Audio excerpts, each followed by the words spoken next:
बिस्मिल्लाहिर्रहमानिर्रहीम। अस्सलामुअलैकुम दोस्तों, उम्मीद आप सब खैर से होंगे। राजा मंगलदेव अपने खास कमरे के फर्श पर टहल रहा था। उसके चेहरे पर लिखी हुई परेशानी साफ पढ़ी जा सकती थी। सुल्तान शमसुद्दीन अल्तमश का मुहासरा अपनी तवालत के 8वें माह में दाखिल हो रहा था। रसद के जखीरे तेजी के साथ खत्म हो रहे थे। अहलियाने शहर बुरी तरह मायूस हो चुके थे। एक अजीम शहर की अजीम आबादी खुद को किसी जेल का कैदी समझती थी। लोगों का वो जोश और खरोश जो शुरू शुरू में फसीले शहर पर दिखाई देता था, अब गहरी मायूसी और गमो अंदोह में बदल चुका था। इस दौरान जितने लोग शहर में फौत हुए थे, उनकी चिताएं शहर के अंदर ही जलाई गई थी। उन्हें शमशान घाट तक ना ले जाया जा सकता था, क्योंकि शमशान घाट शहर से बाहर था। लोग चिड़चिड़े हो चुके थे। रोज गलियों और बाजारों में एक दूसरे से झगड़ पड़ते। जरा जरा सी बात पर राजा के दरबार तक शिकायतें जाने लगी थी। राजा भी उन हालात में अपनी आवाम को सजाएं देने से परहेज करता था। खाने का सामान हासिल करने के लिए अहलियाने शहर जब हुकूमत के मुकर्रर करदा मरकजों पर जमा होते तो जरा जरा सी बात पर एक दूसरे को काट खाने को दौड़ते। राजा मायूसी की हद तक परेशान था। उसने बारहा मर्तबा अपने उमरा की मजलिसें बुलाई, सालारों और अफसरों से मशवरे किए, लेकिन कभी भी कोई ऐसा हल ना निकाला जा सका जो मुसलमानों के अफरियत से राजा को निजात दिलाता। उसने अपने खासुल खास जासूस राजेश्वर के काया और चालाक दिमाग का भी बहुत इस्तेमाल किया, लेकिन सुल्तान का मुहासरा इस कदर सख्त था कि 8 माह में इंसान तो इंसान, गवालियार का कोई कीड़ा मकोड़ा भी शहर से फरार होने में कामयाब ना हो सका था। ये तो राजेश्वर था जो संगीन से संगीन मुहासरे में भी जरूरत पड़ने पर निकल जाता। वो तो एक बहरूपिया था, हर किस्म का भेस कामयाबी से बदल लेता। उसके दोनों पुराने साथी धर्मदास और शंकर भी उसकी तरह बहरूप बदलने में माहिर थे।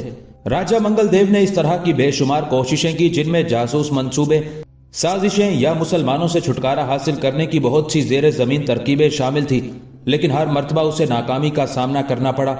मुसलमानों का मुहासरा हर लिहाज से मुकम्मल था। दरअसल मुसलमानों की कामयाबी के पीछे उस बेनयाजी का बड़ा हाथ था जो शेख मुकर्रम की बदौलत मुसलमान फौज के अंदर पैदा हो गई थी। 8 माह से मुहासरे में पड़े हुए फौजी यूं रह रहे थे गोया अपने शहर की छावनी या फिर अपने ही घर में मुकीम है। वो मामूल के मुताबिक छुट्टियों पर जाते और हस्बे साबिक छुट्टियां दिल्ली में गुजारकर वापस मुहासरे की जगह पहुंच आते। एक तरफ तरबियत गाह बनाई गई थी, जिसमें नई भर्ती होने वाली आसपास की बस्तियों की नौ मुस्लिम आबादी को जंगी तरबियत दी जाती। बुजुर्गाने दीन का दर्स भी वैसे का वैसा आबाद था जैसे दिल्ली में हो सकता था, और जंग की सूरत हाल भी तसल्ली बख्श थी। रोज के रोज किले पर गोले बरसाए जाते, तीरों की बारिश की जाती और सबातें या गिरागज आगे बढ़ाकर फसील तक पहुंचने की कोशिश की जाती। मुसलमान आहनगर अपने काम में मसरूफ थे और बढ़ई अपने काम में। ना गाड़ियों की कमी थी और ना ही तीर कमानों की। अलबत्ता फसील पर मौजूद सिपाही एक एक तीर 10-10 मरतबा सोचने के बाद बाहर फेंकते, क्योंकि महसूरीन का असला खत्म हो चुका था। फसील से फेंकने के लिए आहनी तीर या बड़े बड़े पत्थर, इसी तरह लकड़ी से बनी चीजें या हर वो चीज जिसके लिए खाम माल की जरूरत हो, अहले गवालियार के पास कम हो चुकी थी। अब तो राजा इस कोशिश में था कि मुसलमान सुल्तान के साथ सुलह हो जाए और सुल्तान शमसुद्दीन अल्तमश बगैर लड़ाई किए ही वापस लौट जाए। वो अपने कमरे के फर्श पर बड़ी बेचैनी के साथ टहल रहा था। उसने राजेश्वर को बुलवाया था और उसी का इंतजार कर रहा था। कुछ देर बाद राजेश्वर आ गया। राजा मंगलदेव ने राजेश्वर की तरफ देखकर कहा, हाँ राजेश्वर, अब क्या कहते हो तुम? तुम्हारी सुल्तान को कत्ल करने की साजिश तो शुरू होते ही नाकाम हो गई। सुल्तान शमसुद्दीन अल्तमश एक अकेले शख्स का नाम नहीं जिसे तुम किसी तरकीब के तहत कत्ल करवा दोगे तो मामला खत्म हो जाएगा। और तो और उसकी बेटी औरत जात होकर भी इतनी काबिल और जंगी अमूर की माहिर है कि वो भी अपनी फौज को लेकर यहीं पड़ी रहेगी। तुम किस किस को कत्ल करवाओगे? अब मैं मजीद इंतजार नहीं कर सकता। देखो, हमारे पास रसद खत्म हो रही है। मुश्किल से 1 या 1.5 महीना मजीद गुजरेगा। इसके बाद तो हमें हर कीमत पर हथियार डालने होंगे, और मैं हथियार डालना नहीं चाहता। इसलिए नहीं कि मुझे अपनी राजधानी का लालच है, बल्कि इसलिए कि जब कोई फौज फातेह की हैसियत से किसी शहर में दाखिल होती है तो उस शहर के जान माल और इज्जत को लूट लेना अपना फर्ज समझती है। मैं नहीं चाहता कि गवालियार को लुटता हुआ देखूं, लिहाजा अब हमें हर कीमत पर सुल्तान को सुलह के लिए मनाना होगा। क्या अब भी तुम मेरी राय से इख्तलाफ करोगे? राजेश्वर ने पूरे ध्यान से अपने राजा की बात सुनी। वो भी उन हालात से परेशान था। हाल ही में सुल्तान को कत्ल करने की उसकी एक साजिश नाकाम हुई थी। सुल्तान की फौज में राजेश्वर का खास आदमी गुरदास राव था, जो तुर्कान शाह का मंजूर नजर था और शहजादा रुकनुद्दीन का मुसाहिब खास था। अगर राजेश्वर की साजिश मुसलमानों के पड़ाव तक पहुंच जाती और वहां जाकर पकड़ी जाती तो गुरदास राव का भी भांडा फूट जाता। यह साजिश तो साधु बसिंदर की हद तक ही खत्म हो गई थी। साधु ने सुल्तान को कत्ल करने के मंसूबे में शामिल होने से इनकार कर दिया था। राजेश्वर को पता चल चुका था कि साधु बसिंदर का एक शागिर्द रघु मुसलमान फौज में शामिल हो चुका है।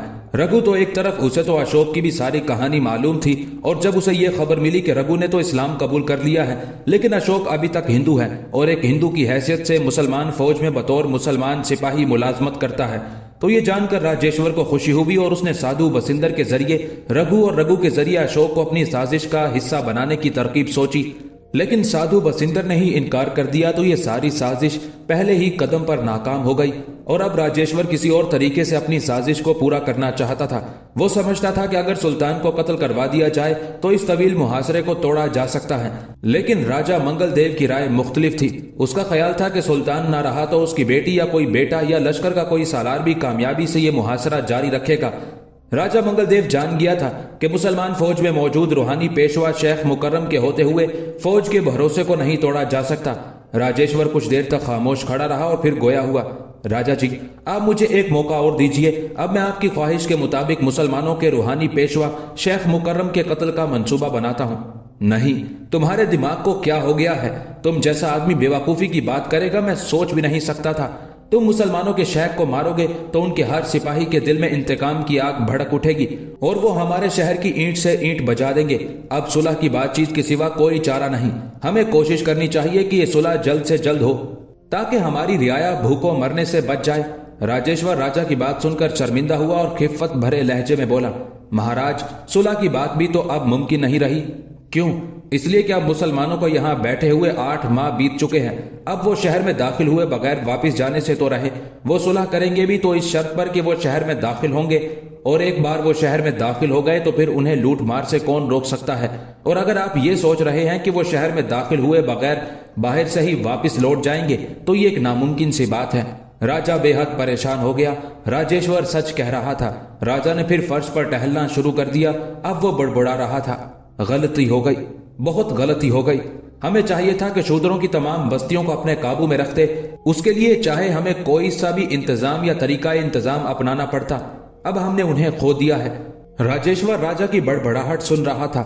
उसने किसी कदर हिचकिचाते हुए अर्ज की, महाराज, हिंदुओं की सबसे बड़ी कमजोरी यही है कि वो जात पात में पढ़कर अपने देश और धर्म के हवाले से मुत्तहिद होकर नहीं रह सकते और मुसलमानों की सबसे बड़ी कामयाबी यही है कि वो जात पात को धर्म पर तरजीह नहीं देते। आपको याद होगा कि मैंने मुहासरे से पहले ये मशवरा दिया था कि अछूत बस्तियों के मुखियाओं या सरदारों को बुलाकर उन्हें मान सम्मान दिया जाए और कम अज कम जंग के दिनों तक ही सही उन्हें राजा के दरबार में नशिस्तें दी जाए। लेकिन आपने महाराज रंजीत के मशवरे को तरजीह दी थी और अछूत बस्तियों में डराने धमकाने या इनाम का लालच देने का रवैया अपनाया था। अब आप देख सकते हैं मुसलमानों ने उन्हें कोई इनाम नहीं दिया और ना ही डराया धमकाया है। मुसलमानों ने उन्हें सिर्फ इज्जत दी है जो किसी अछूत के लिए गैर मुतवक्के नेमत हो सकती है। राजा साथ के साथ सर हिलाता जा रहा था, गोया उसकी बातों की तायद कर रहा हो। राजा मंगल देव और राजेश्वर देर तक इसी तरह बातें करते रहे। साथ के साथ राजा परेशानी के आलम में टहलता रहा। बिलाखिर तवील गुफ्तगू के बाद राजेश्वर ने राजा मंगल देव से कहा, महाराज, हम काफी देर तक अपने हालात के मुख्तलिफ पहलुओं का जायजा ले चुके हैं। अब तो सिर्फ और सिर्फ एक ही सूरत है कि हम फसील का दरवाजा खोलकर मुसलमानों से टकरा जाएं। अचानक जंग से मुसलमान बुरी तरह बौखला जाएंगे। वो पूरी तरह संभल भी ना पाएंगे कि हम शहर से निकलने वाले किसी एक दरवाजे और उसके रास्ते को अपने काबू में कर लेंगे। अगर हम बाहर की दुनिया से राब्ते का कोई वसीला पैदा कर लें तो हम मुसलमानों से कभी शिकस्त नहीं खा सकते।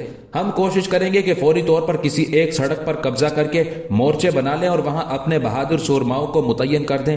तब मुझे यकीन है कि हम मुसलमानों को यहां से भाग निकलने पर मजबूर कर देंगे। राजा ने चौंक कर राजेश्वर की जानिब देखा और जज्बाती लहजे में बोला, तुम्हारी बात ठीक है, लेकिन इसके लिए मुझे पहले सबको एतमाद में लेना होगा। सब सालारों, वजीरों और मुशीरों का एक मुश्तरका इजलास बुलाओ। हम इस नई तजवीज के मुख्तलिफ पहलुओं पर गौर करेंगे। मुझे यकीन है कोई ना कोई रास्ता निकल आएगा। अब राजा के चेहरे पर इत्मीनान की लहर दिखाई दी थी। 8 माह से चूहेदान में बंद राजा मंगल देव अब बाहर निकलने का सोचकर खुश हो रहा था। वो एक बहादुर खतरी था, लेकिन गुज़िश्ता 8 माह में न जाने उसने दिल में मुसलमानों का खौफ क्यों बिठाए रखा। उसने अगर पहले रोज ही मुसलमानों के साथ जंग की होती तो शायद आज वो आजाद होता। इजलास बुलाया गया जिसमें महाराज शिवाजी का बेटा रंजीत भी शामिल था। पहले 2-3 रोज तो राजा मंगल देव की मजलिस कोई फैसला न कर सकी और हर रोज इजलास अगले दिन तक मौखर कर दिया जाता रहा। लेकिन फिर बिलाखिर मजलिस एक मोहतात फैसले पर पहुंच गई। दरअसल हिंदू सालारों के दिलों पर सुल्तान की दहशत बैठ चुकी थी और कोई भी ना चाहता था कि वो शहर से बाहर निकलकर मुसलमानों का मुकाबला करे। यही वजह थी कि राजा अपने सरदारों से अपनी बात नहीं मनवा पा रहा था। बहरहाल वो लोग एक नतीजे पर पहुंच गए। एक बड़ा अजीब फैसला सामने आया था। तय ये पाया था कि मुसलमानों के सुल्तान को एक सफारत भेजी जाए जिसमें उन्हें ग्वालियर के एक बड़े सूरमा के साथ मुबारजत की दावत दी जाए, लेकिन इस शर्त पर कि अगर मुसलमान हार गए तो वो अपनी फौजें शहर से हटा लेंगे और दूर खुले मैदान में हिंदुओं के साथ जंग करेंगे। ये एक अनोखा फैसला था। राजेश्वर का मशवरा यह था कि शहर के किसी एक बैरूनी रास्ते पर कब्जा किया जाए, लेकिन 5-6 रोज तक पकने वाली खिचड़ी के बाद बिलाखिर राजा की मजलिस इस नतीजे पर पहुंची कि मुसलमानों के साथ मुबारजत की जाए। अगले रोज हिंदुओं की सफारत फसीले शहर के बड़े दरवाजे से नमूदार होने लगी तो पहले आरजी जंगबंदी के बगल बजाए गए, किले के बुर्जों पर सफेद परचम लहराए गए और फिर दरवाजा खुला। ये 10 घुड़सवारों का एक छोटा सा दस्ता था जिनमें सबसे आगे एक घुड़सवार सफेद परचम लिए लश्कर सुल्तानी की तरफ बढ़ता जा रहा था। मुसलमान अपने खेमों से बाहर निकल आए, हत्ता के शाही खेमों में मौजूद खानदान शमसी की खवातीन और शहजादों के अलावा उमरा और वज़रा और सालार भी बाहर निकलकर हिंदुओं के उस वफद को आता हुआ देख रहे थे। सुल्तान शमसुद्दीन अल्तमश को भी यह खबर मिल चुकी थी कि हिंदुओं का कोई वफद आ रहा है। अगरचे उन 8 माह में छोटे मोटे एलची इधर से उधर आते जाते रहते थे, लेकिन यह पहला मौका था कि बाकायदा सफारत सुल्तान से मुलाकात के लिए आई थी। कुछ देर बाद हिंदू वफद के अरकान सुल्तान शमसुद्दीन अल्तमश के चौबी दरबार में बैठे अपना मुद्दा बयान कर रहे थे। मुसलमान सालारों और वजीरों मुशीरों की मौजूदगी की वजह से यह मजलिस एक खास रंग इख्तियार कर गई थी। रस्मी आदाब और तकल्लुफात के अमल से गुजरने के बाद हिंदुओं की तरफ से राजेश्वर ने कहना शुरू किया, सुल्तान मुअज्जम, मैं राजा मंगल देव की जानिब से आपकी खिदमत में सलाम अर्ज करता हूँ। हमारे राजा ये फरमाते हैं, ऐ मुसलमानों के महान बादशाह, तुमने हमारे मुल्क पर चढ़ाई की, हमारी जमीनों पर कब्जा किया और हमारे खेत खलियान को अपने जानवरों की चरागाह बनाया। हमने गुज़िश्ता 8 माह में तुमसे कोई तारुज ना किया, बल्कि सिर्फ हम तुमसे ये पूछते रहे कि तुमने हमारे मुल्क पर हमला क्यों किया। लेकिन अब हमारे सब्र का पैमाना लबरेज हो चुका है। सबसे पहले तो हम भगवान को साक्षी मानकर तुमसे विनती करते हैं कि तुम अपनी फौज को लेकर हमारे मुल्क से वापस चले जाओ। अगर तुम हमारी बात मान लो तो हम तुम्हें और तुम्हारी फौज को तहाइफ और खजानों से मालामाल कर देंगे। लेकिन अगर तुम हमारे साथ हर कीमत पर जंग ही करना चाहते हो तो हमें खुले मैदान में अपने साथ लड़ाई का मौका दो। हमारे शहर से दूर हटकर नीलम के खुले मैदान में हमारे साथ दूबदू जंग करो। लेकिन अगर तुम इसके लिए भी तैयार नहीं हो तो फिर हम तुम्हारे सुरमाओं को चुनौती देते हैं कि वो अगर मुबारजत में हमें शिकस्त दे दें तो हम तुम्हारे हमले का जवाब कबूल कर लेंगे। लेकिन अगर हमारे सुरमा तुम्हारे सुरमाओं पर भारी पड़े तो तुम इस शहर से दूर हटकर नीलम के मैदान में हमारे साथ मुकाबला करोगे। और अगर तुम्हें यह भी मंजूर नहीं तो फिर हमारी एक आखिरी बात मान लो, हमारे सिर्फ एक सुरमा की दावत कबूल करो और अगर तुमने हमें हरा दिया तो हम तुम्हारी आमद का जवाब कबूल कर लेंगे। हमारे राजा फरमाते हैं, ऐ मुसलमानों के महान बादशाह, तुम्हारी कौम को बहादुरी का दावा है और दानिशमंदी का भी। अगर तुम बहादुर और दानिशमंद हो तो हमारी इन चारों दरखास्तों में से एक कबूल कर लो, क्योंकि हमारे दलाइल माकूल हैं। और अगर तुम हमारी बात नहीं मानोगे तो बेशक तुम हमारे बच्चों को भूखों मारकर हमारे मुल्क पर तो कब्जा कर लोगे, लेकिन तारीख तुम्हें एक जालिम, बेइंसाफ और शफाक बादशाह की हैसियत से याद करेगी। सुल्तान के चेहरे पर हैरत भरी मुस्कान थी। राजा मंगल देव का लहजा सख्त था लेकिन बातें सब नरम थी। सुल्तान ने दिल ही दिल में राजा को दाद दी। यह हकीकत थी कि राजा मंगल देव के तमाम मुतालबात माकूल थे। उसकी हर बात में सदाकत का एक उनसर था। सुल्तान के उमरा अगरचे राजा का तल्ख लहजा सुनकर तैश में आ गए और राजा के एलचियों को कड़वी निगाहों से घूरने लगे, लेकिन खुद सुल्तान अपने चेहरे पर एक मीठी मुस्कुराहट लिए राजा मंगल देव के वजीरों और मुशीरों को देख रहा था। और फिर कुछ देर बाद सुल्तान ने कहा, अगर तुम्हारे सूरमा हार गए तो तुम सिर्फ हमारे हमले का जवाब कबूल कर लोगे। यही कहा ना तुम्हारे राजा ने? यही कहा या मैं गलत समझा हूं? जी हां, यही कहा। इसका मतलब यह है कि तुम्हारे सूरमा हार गए तो तुम फिर किला बंद हो जाओगे, शिकस्त कबूल नहीं करोगे। हैरत है, तुम्हारे राजा ने नाइंसाफी का सौदा किया है। यानी अगर हमारे सूरमा मुबारजत में हार गए तो हम मुहासरा तोड़ दें, लेकिन अगर तुम हार गए तो तुम दरवाजा ना खोलो। अजीब सी नाहमवारी है इस बात में। तुम्हारे राजा ने दानिशमंदी और बहादुरी का जो ताना दिया है उसे हम अच्छी तरह समझे हैं। अगर दानिशमंदी के साथ तुम लोग हमसे मामला तय करना चाहते हो तो हम इसके लिए तैयार हैं। तुम अपने दानाओं को ले आओ, हम अपने दानाओं को बिठाते हैं और बातचीत से हम तय कर लेंगे कि कौन गलत है और कौन दुरुस्त। तुम्हारा राजा हमसे जवाब मांगता है कि हमने उसके देश पर हमला क्यों किया। हमने किसी के देश पर हमला नहीं किया। तुम लोगों ने जात पात के नाम पर इंसानियत को दुखी कर रखा है। अछूतों के साथ तुम लोगों का बर्ताव इतना भी नहीं जितना तुम्हारा अपने कुत्तों और घोड़ों के साथ है। अगर कोई अछूत भूले से तुम्हारा कोई मजहबी भजन सुन लेता है तो तुम उसके कानों में पिघला हुआ सीसा डाल देते हो। ये बादशाहों की जंग नहीं, हम इंसानियत की जंग लड़ने आए हैं। चूंकि हम सच्चे हैं इसलिए फतह हमारी होगी। और जहां तक मुबारजत की दावत का ताल्लुक है तो हमें तुम्हारी दावत कबूल है। बेशक तुम हारने पर भी दरवाजा ना खोलना। हमारे बाजुओं में ताकत हुई तो हम खुद तुम्हारी फसीलों को पाश पाश कर देंगे। तुम भी जानते हो कि हमने अब तक जानबूझकर कोई सख्त हमला नहीं किया, लेकिन यह बात सच नहीं कि हम तुम्हारे बच्चों को भूखों मारना चाहते हैं। तुम्हारे पास रसद खत्म हो गई तो हम खुद तुम्हें रसद देंगे। हमारी जंग किसी शख्स से नहीं है, एक सोच के साथ है, और वो सोच है तुम्हारे काहिनों और पुरोहितों का गलत मजहब। अपने राजा से जाकर कह देना कि वो कोई भी तारीख मुकर्रर करके मुबारजत का ऐलान करा दे और अपने बेहतरीन से बेहतरीन शोरमा को मैदान में ले आए। हम तुम्हारे राजा की शराइत पर ही मुबारजत की दावत कबूल करते हैं। सुल्तान ने बगैर किसी से कोई मशवरा लिए राजा मंगल देव की दावत कबूल कर ली। दरअसल उसे अपने अहले दरबार पर भरोसा था कि वो लोग सुल्तान की बात से इख्तलाफ ना करेंगे, लेकिन उस महफिल में एक शख्स ऐसा मौजूद था जिसके माथे पर शिकने पड़ गईं, और वो था तुर्कान शाह का बेटा शहजादा रुकनुद्दीन। लेकिन वो भी खामोश रहा। सुल्तान की बात ने राजेश्वर को लाजवाब कर दिया और वो मजीद अपने राजा की तरफ से कुछ ना बोला। मजलिस बर्खास्त हुई तो वापस चले जाने से पहले राजेश्वर ने सुल्तान से अर्ज की, सुल्तान मुअज्जम, मुबारजत की तारीख मुकर्रर होते ही आपको इतला दे दी जाएगी। अब हम इजाजत चाहते हैं। और उसके बाद ग्वालियर का सफारती वफद वापस चला गया। इस्लामी फौज के तकरीबन तमाम सिपाही ये सोचकर खुश थे कि चलो सकूत तो टूटा। मुबारजत के ख्याल ने पूरी फौज के दिलों में तजस्सुस की लहर दौड़ा दी थी। ये गोया उनके लिए खेल था, लेकिन ऐसा दिलचस्प खेल जिसे सोच सोच कर मारे खुशी और तजस्सुस के वो उछल उछल पड़े थे। और अब तो शहजादा रुकनुद्दीन भी अपने खेमे में अपने दोस्तों के हमरा बैठा ये कह रहा था कि वो भी इस मौके से भरपूर फायदा उठाएगा। हकीकत में तो वो एक बेहतरीन मुबारिज था, लेकिन माँ के बेजा प्यार ने उसे लाडला कर दिया था। इसलिए उसकी जंगबाजी हमेशा खेलों के मैदान या छोटे छोटे मार्कों तक ही महदूद रही थी।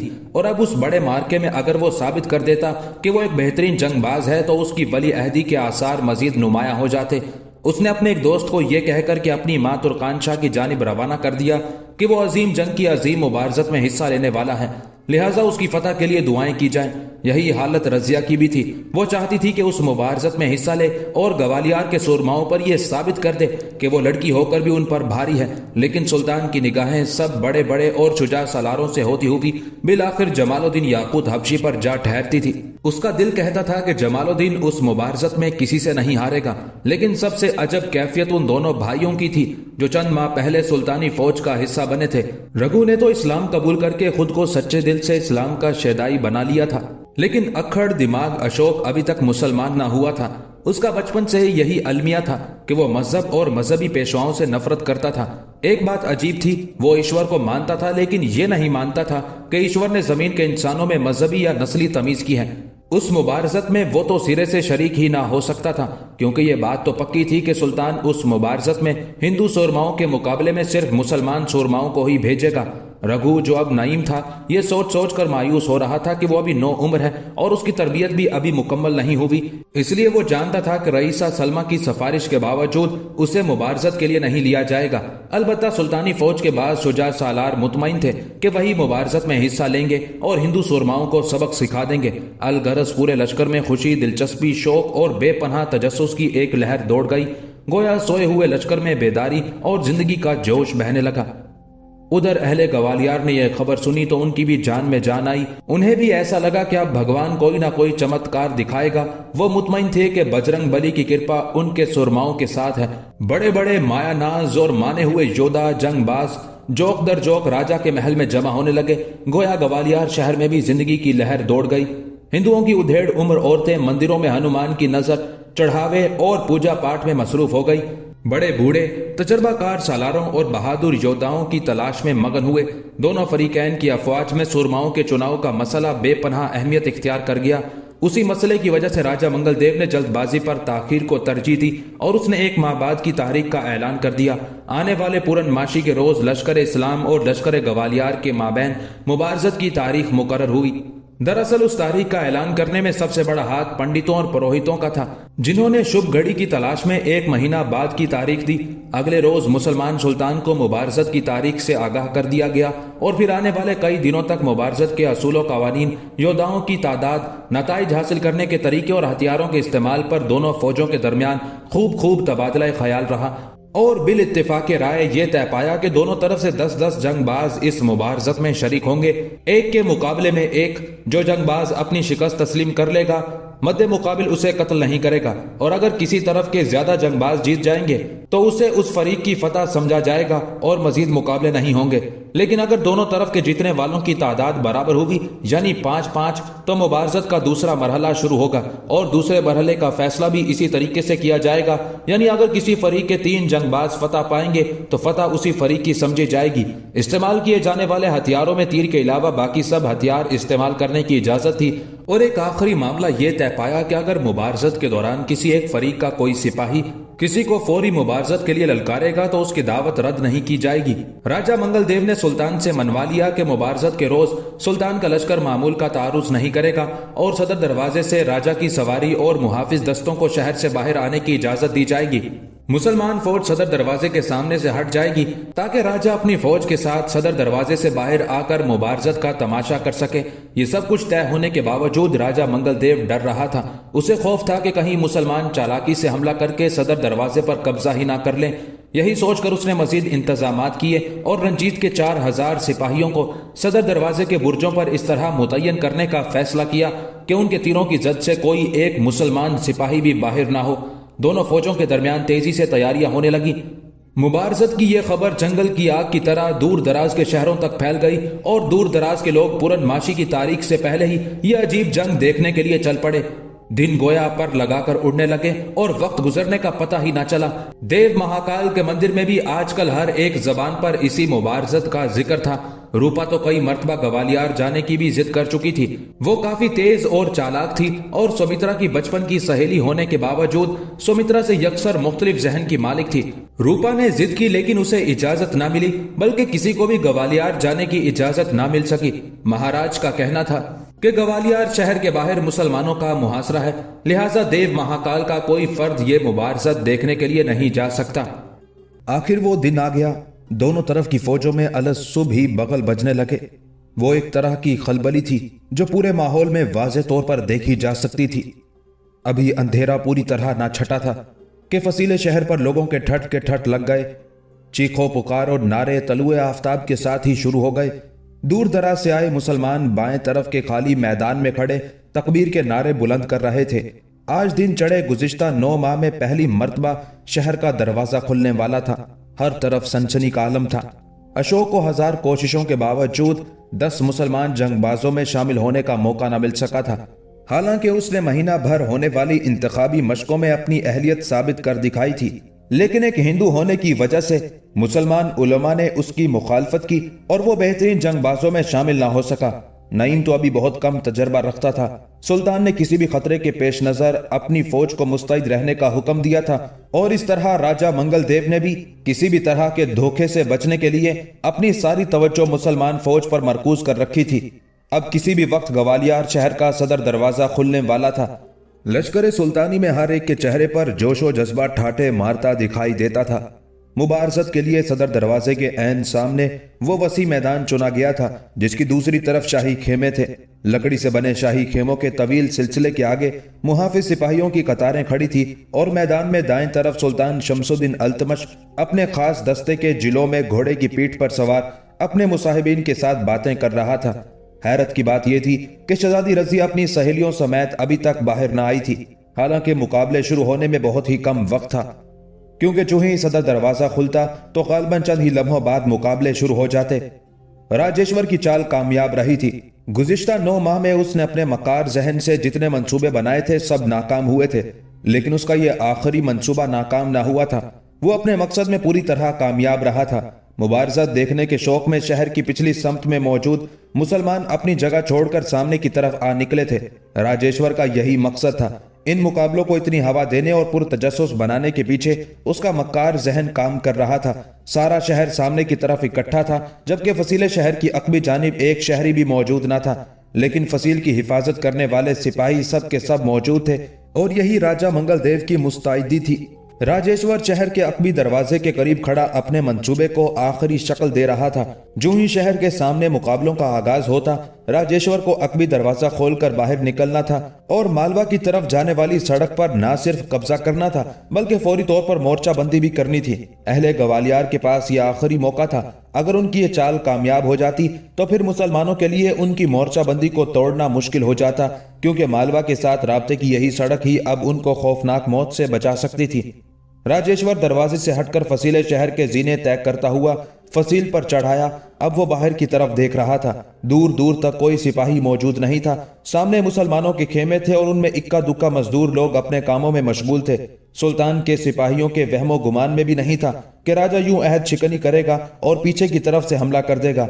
राजेश्वर फसीले शहर पर खड़ा अकबी सम्त में मौजूद मुसलमानों के खाली पड़ाव की तरफ देख रहा था।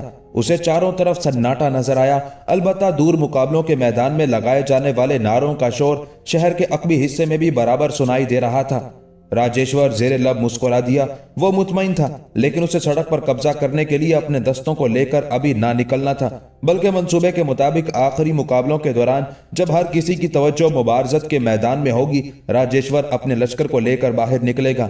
उसे मुसलमानों की बदनज़मी और लापरवाही देखकर बहुत खुशी हुई और उसने दिल ही दिल में कहा, मुसलमान सुल्तान की सारी शुजाअत धरी की धरी रह जाएगी जब वो ये देखेगा कि हमने शहर की अकबी सम्त को उनके कब्जे से छुड़ा लिया है। ये 1231 ईस्वी बामुताबिक 629 हिजरी का साल था। बगदाद में अब्बासी खलीफा सल्तनत ख्वारज़म शाही के खात्मे पर सल्तनत के मुस्तकबिल से परेशान था। खलीफा बगदाद को ये इतला मिल चुकी थी कि मुसलमान हिंदुस्तान में एक मुस्तहकम सल्तनत कायम करने के बाद वस्ती हिंदुस्तान के हिंदुओं से बरसरे पैकार हैं, जबकि तातारी, खुरासान, ईरान और एशियाई कूचक के बेशतर इलाकों पर काबिज होकर हस्बे आदत लूट मार का बाजार गर्म किए हुए थे। हिंदुस्तान में इस्लामी सल्तनत के बड़े शहर लाहौर, मुल्तान और दिल्ली बहुत नुमाया थे। सलातीन दिल्ली के दौर तक सूफियाए कराम की आमद का सिलसिला रिवायत की शक्ल इख्तियार कर चुका था और हिंदुस्तान रोज बरोज मुसलमान सूफिया के जूदो अता से फैज़याब हो रहा था। सुल्तान शमसुद्दीन अल्तमश की उम्र तो इतनी ज्यादा नहीं थी, लेकिन सल्तनत की जिम्मेदारियों ने उसे एक बूढ़ा बादशाह बना दिया था। अलबत्ता जिसामत, तनोतोश और जंगी जज्बे को देखते हुए कोई ये ना कह सकता था कि सुल्तान बूढ़ा हो चुका है। बिलाखिर मैदान मुबारजत सज गया। शहर के सदर दरवाजे के आगे राजा मंगलदेव की फौज के सवार कतारों में खड़े हो गए। नकारों और भोंपुओं की आवाज में राजा का हाथी बाहर आया, जिसके दोनों अतराफ में पैदल मुहाफिजों की कसीर तादाद थी। सबसे आखिर में मुबारजत में शरीक होने वाले सुरमाओं का दस्ता बरामद हुआ, जो राजा समेत तमाम सफों से आगे आकर ठहर गया। शरीक होने वाले सिपाही तो 10 ही थे, लेकिन एहतियातन उन सुरमाओं की तादाद ज्यादा रखी गई थी। कुछ ही देर में दोनों तरफ के नकीब गला फाड़ फाड़ कर अपने सुरमाओं के नामों के ऐलान करने लगे। जिस सुरमा का नाम पुकारा जाता वो सबसे अलग होकर 2 कदम बाहर निकल आता और अपने घोड़े की पुश्त पर सवार अपनी शमशीर लहराता चारों तरफ के तमाशाइयों से दादो तहसीन वसूल करने लगता। मुसलमानों की सबसे जंगबाज नमूदार होता तो मुसलमानों के मजमे में शोर मच जाता और हिंदुओं की तरफ से कोई सूरमा बाहर आता तो ग्वालियर की फसीलों पर शोरो गोगा बुलंद हो जाता। जब दोनों तरफ के जंगबाज सबसे अलग होकर मैदान में निकल आए तो बाकायदा मुकाबले का आगाज हुआ। सबसे पहले दोनों तरफ से एक एक सिपाही मैदान के वस्त में एक दूसरे के नजदीक आया और अपने घोड़ों की बागें खींचकर एक दूसरे के सामने सीना सिपर हो गया। दोनों घोड़े अचानक बागें खींचने की वजह से बुरी तरह हिनहिनाए और उन्होंने अपनी अगली टांगे ऊपर उठा ली, गोया अलिफ हो गए। तमाशाइयों की सांसें रुक गई। अब दोनों जंगबाज एक दूसरे को घूर रहे थे। हिंदू सूरमा कदो कामत में मुसलमान जंगबाज से ज्यादा था और उसकी बड़ी बड़ी मूंछें कानों की लोहों तक फैली हुई थी। यकायक फिजा में टंग की आवाज गूंजी। लोहे से लोहा टकरा चुका था। दोनों घुड़सवार बिजली की तरह पहलू बदलते और एक दूसरे पर वार करते या सहते रहे। बज़ाहिर दोनों बराबर के शमशीर जन दिखाई देते थे। तमाशाइयों में हिंदुओं की वो योद्धा जो मुबारजत में शरीक होने के लिए आए थे, अपने साथी को बढ़ावा देने के लिए खूब चीख रहे थे, लेकिन उनमें एक देव हैकल राजपूत किस्म का लंबा तड़ंगा नौजवान खामोशी से खड़ा होने वाले मुकाबले को देख रहा था। ये सरदार भीमपाल था, वस्ते हिंदुस्तान का सबसे महान योद्धा। उसका गैर मामूली तौर पर लंबा कद और चौड़ा चकला सीना देखकर ही दिल दहल जाता था। इस पर मुस्तजाद उसके कंधों और बाजुओं के अजलात थे जो तनकर लोहे की तरह सख्त हो जाते और वो एक मजबूत चट्टान बन जाता। यही वो सूरमा था जिसके बल पर राजा मंगल देव ने सुल्तान को चुनौती दी थी। सरदार भीमपाल के चेहरे पर संजीदगी तारी थी। मैदान में लड़ते हुए हिंदू और मुसलमान मुबारजीन अब धीरे धीरे थकते जा रहे थे, लेकिन उनके दरमियान अभी बराबर का मुकाबला जारी था। महान मुसलमान सिपाही ने एक अजीब हरकत की। वो तलवार चलाते चलाते यकदम एक छलांग मारकर घोड़े से नीचे उतर आया। बज़ाहिर ये अहमकाना बात थी, क्योंकि एक घुड़सवार के मुकाबले में एक पैदल हमेशा कमजोर समझा जाता था, लेकिन मुसलमान जंगबाज का मकसद कुछ और था। वो दर हकीकत एक चुस्त सिपाही था। चुनाचे जो ही वो अपने मध्य मुकाबिल की जद पर आया, उसने झुकाइयां देनी शुरू कर दी। अब वो हिंदू योद्धा के वारों को रोकने की बजाय उसके सामने से हट रहा था। ये खतरनाक काम था, लेकिन वो अपनी फुर्ती की वजह से उस खतरनाक काम में कामयाब हो रहा था। और फिर उसकी तवक्को के ऐन मुताबिक हिंदू योद्धा ने एक निहायत जोरदार वार किया, लेकिन मुसलमान सिपाही बिजली की तरह नीचे से हट गया। योद्धा अपना तवाजुन बरकरार न रख सका और घोड़े से गिरने लगा।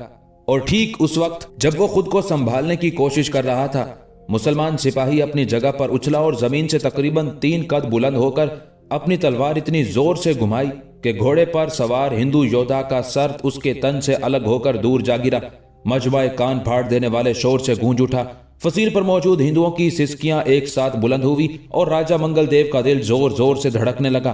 पहला मुकाबला मुसलमान सिपाही की फतह पर खत्म हो चुका था। मुसलमान जंगबाज अपना घोड़ा मोड़कर अपनी फौज में चला गया था। दूसरा मुकाबला शुरू होने से पहले दूसरे हिंदू योद्धा ने अपने महाराज और पंडितों पुरोहितों की तरफ घूमकर दोनों हाथ जोड़े, देवताओं से आसमानी मदद की दरख्वास्त की और अपने घोड़े को एड़ लगा दी। ये योद्धा भी एक बहादुर राजपूत ठाकुरजादा था। उसने तलवार की बजाय नेजा पहले निकाला और सीना तान कर मैदान में आ गया। मुसलमानों की तरफ से एक ईरानियुल नस्ल सालार मसूदुद्दीन अपना अमामा दुरुस्त करता हुआ मैदान की तरफ बढ़ा। ये सुर्ख दाढ़ी और मूंछों वाला एक दुबला पतला ईरानी मुसलमान था। दोनों जंगबाज एक दूसरे के सामने आए। मुसलमान सिपाही ने शमशीर जबकि हिंदू योद्धा ने लंबा नेजा थाम रखा था।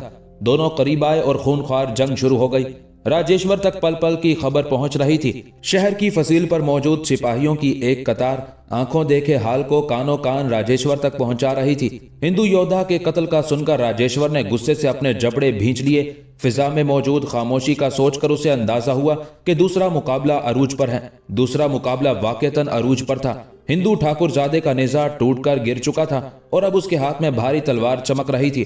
दोनों घुड़सवार एक दूसरे के नजदीक आते तो उनके घोड़ों की गर्दनें एक दूसरे से टकरा जाती, यूं जैसे दोनों घोड़े बगलगीर हो रहे हों। दोनों जंगजू एक दूसरे पर तलवार के कारी वार कर रहे थे। टन टन की आवाज से फिजा गूंज रही थी। मुसलमान घुड़सवार पहले सिपाही की तरह फुर्तीला था, लेकिन हिंदू योद्धा ताकत में इतना ज्यादा था कि वो जब मसूद पर वार करता तो मसूद को अपना बाजू टूटता हुआ महसूस होता। उसी तरह के एक वार से मसूद की तलवार टूट गई। फसीले शहर पर जोरदार नारा बुलंद हुआ।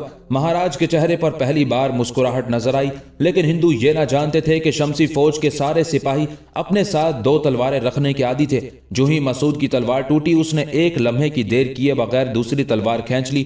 लेकिन मसूद दिल ही दिल में ये सोच रहा था कि अगर दूसरी तलवार भी ताकतवर मुकाबिल के कारी वार से टूट गई तो फिर क्या होगा। और अभी वो ये सोच ही रहा था कि उसकी दूसरी तलवार भी टन की एक आवाज के साथ 2 टुकड़े हो गई। फसीले शहर पर एक और जोरदार नारा बुलंद हुआ। अब फौरी तौर पर मसूद खाली हाथ था। इसी असना में हिंदू ठाकुरजादे का एक कारी वार मसूद पर पड़ा। मसूद ने अपने घोड़े की रिकाबों से पहले ही अपने पैर बाहर निकाल रखे थे। जो ही उस पर ऐसा वार पड़ा जिससे बचना आसान नहीं था, तो उसने घोड़े की पुश्त पर उल्टी कलाबाजी खाई और जमीन पर जा गिरा।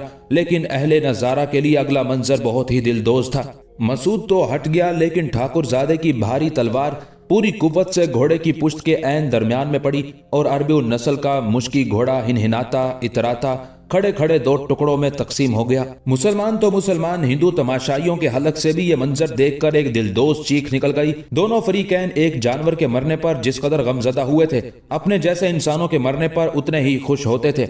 ये अजब तरफा तमाशा था। अब मसूद खाली हाथ मैदान में खड़ा खुद को ठाकुरजादे के वारों से बचाने की कोशिश कर रहा था। उसके लिबास में एक लंबा खंजर छुपा था, लेकिन ठाकुरजादे के वार उसे इतनी मोहलत ही ना दे रहे थे कि वो अपना खंजर निकाल पाता। और फिर बहुत ही झुकाइयां देने के बावजूद वो हिंदू ठाकुरजादे के वारों से बच ना सका। लेकिन ठाकुरजादा अपने हवास में कहां था। बिलाखिर उसके वारों ने दुबले पतले मसूद को जख्मों से चूर चूर कर दिया, यहां तक कि मसूद निढाल होकर औंधे मुंह जमीन पर गिर पड़ा। शहर की फसील पर हिंदू तमाशाइयों ने खुशी से पगड़ियां उछालनी शुरू कर दी, जबकि तमाम मुसलमान सिपाहियों को जैसे सांप सूंघ गया। हिंदू ठाकुरजादा अपनी फतह पर इतराता हुआ अपने घोड़े से नीचे उतर आया और अब वो आहिस्ता आहिस्ता औंधे मुंह लेटे मसूद की तरफ बढ़ रहा था। मसूद के मुंह के करीब पहुंचकर हिंदू ठाकुरजादे ने अपने पैर की ठोकर से मसूद के मुंह को पलटना चाहा, लेकिन ठीक उसी लम्हे मसूद का दायां हाथ हरकत में आया और उसने हिंदू ठाकुरजादे को टखने से पकड़कर जोरदार झटके के साथ खींचा। मगरूर ठाकुरजादा जमीन पर आ रहा, तलवार उसके हाथ से छूटकर दूर जा गिरी और अब वो जमीन पर चारों खाने चित पड़ा था। मसूद जख्मों से निढाल था, लेकिन फिर भी वो तेजी के साथ अपना खंजर निकालने में न सिर्फ कामयाब हो गया, बल्कि उसने आगे बढ़कर पूरी कुव्वत से अपना खंजर ठाकुरजादे के पेट में घुसेड़ दिया। लेकिन उससे ज्यादा हिम्मत मसूद में नहीं थी। उसका बहुत सा खून बह चुका था। हिंदू ठाकुरजादा पेट पर हाथ रखे एक बार तो उठ खड़ा हुआ, लेकिन उसकी अंतड़ियां कट चुकी थी। चुनाचे कुछ देर लड़खड़ाने के बाद वो भी औंधे मुंह गिर पड़ा और फिर दोनों जंगबाजों ने तकरीबन एक साथ इस दारे फानी से कूच किया। दूसरा मुकाबला बराबर रहा था। फसील पर मौजूद हिंदुओं की खुशी यकलख्त संजीदगी में बदल गई। दोनों तरफ के रजाकार आगे बढ़े और अपने अपने सिपाही की लाश को उठाकर वापस चले गए। लेकिन तीसरा मुकाबला शुरू होने से पहले सुल्तान के दो एलची मजमा सुल्तानी से निकलकर राजा मंगल देव की जानिब बढ़े। उनमें से एक के हाथ में सफेद परचम था, जिसका मतलब यह था कि वो हमला करने नहीं बल्कि बात करने आ रहे हैं। उन्होंने राजा के करीब पहुंचकर सुल्तान का जबानी पैगाम सुनाया। आपके जंगबाज ने मुआहदे की खिलाफ वर्जी की है। हमारे सिपाही के हथियार टूटने के बाद आपके सिपाही को लड़ाई रोक देनी चाहिए थी। अपने जंगबाजों से आइंदा के लिए एहतियात करने का कह दें। जूं जूं वक्त गुजरता जा रहा था, फिजा में मौजूद तनाव बढ़ता चला जा रहा था।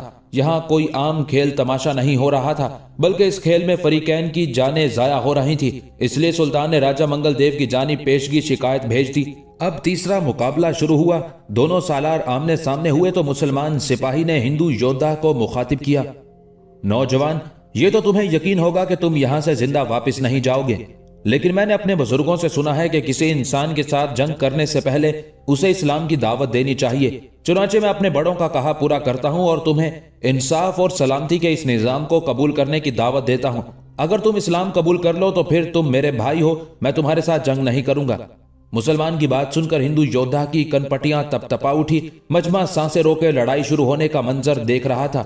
हिंदू योद्धा ने कहा, मैंने सुना है कि मौत को सामने देखकर लोग हाफजा खो बैठते हैं और उल्टी सीधी बातें करने लगते हैं। शायद तुम्हारा भी यही हाल हो गया है, और अब बातों में मजीद वक्त जाया करके अपनी मौत को टालने की कोशिश मत करो।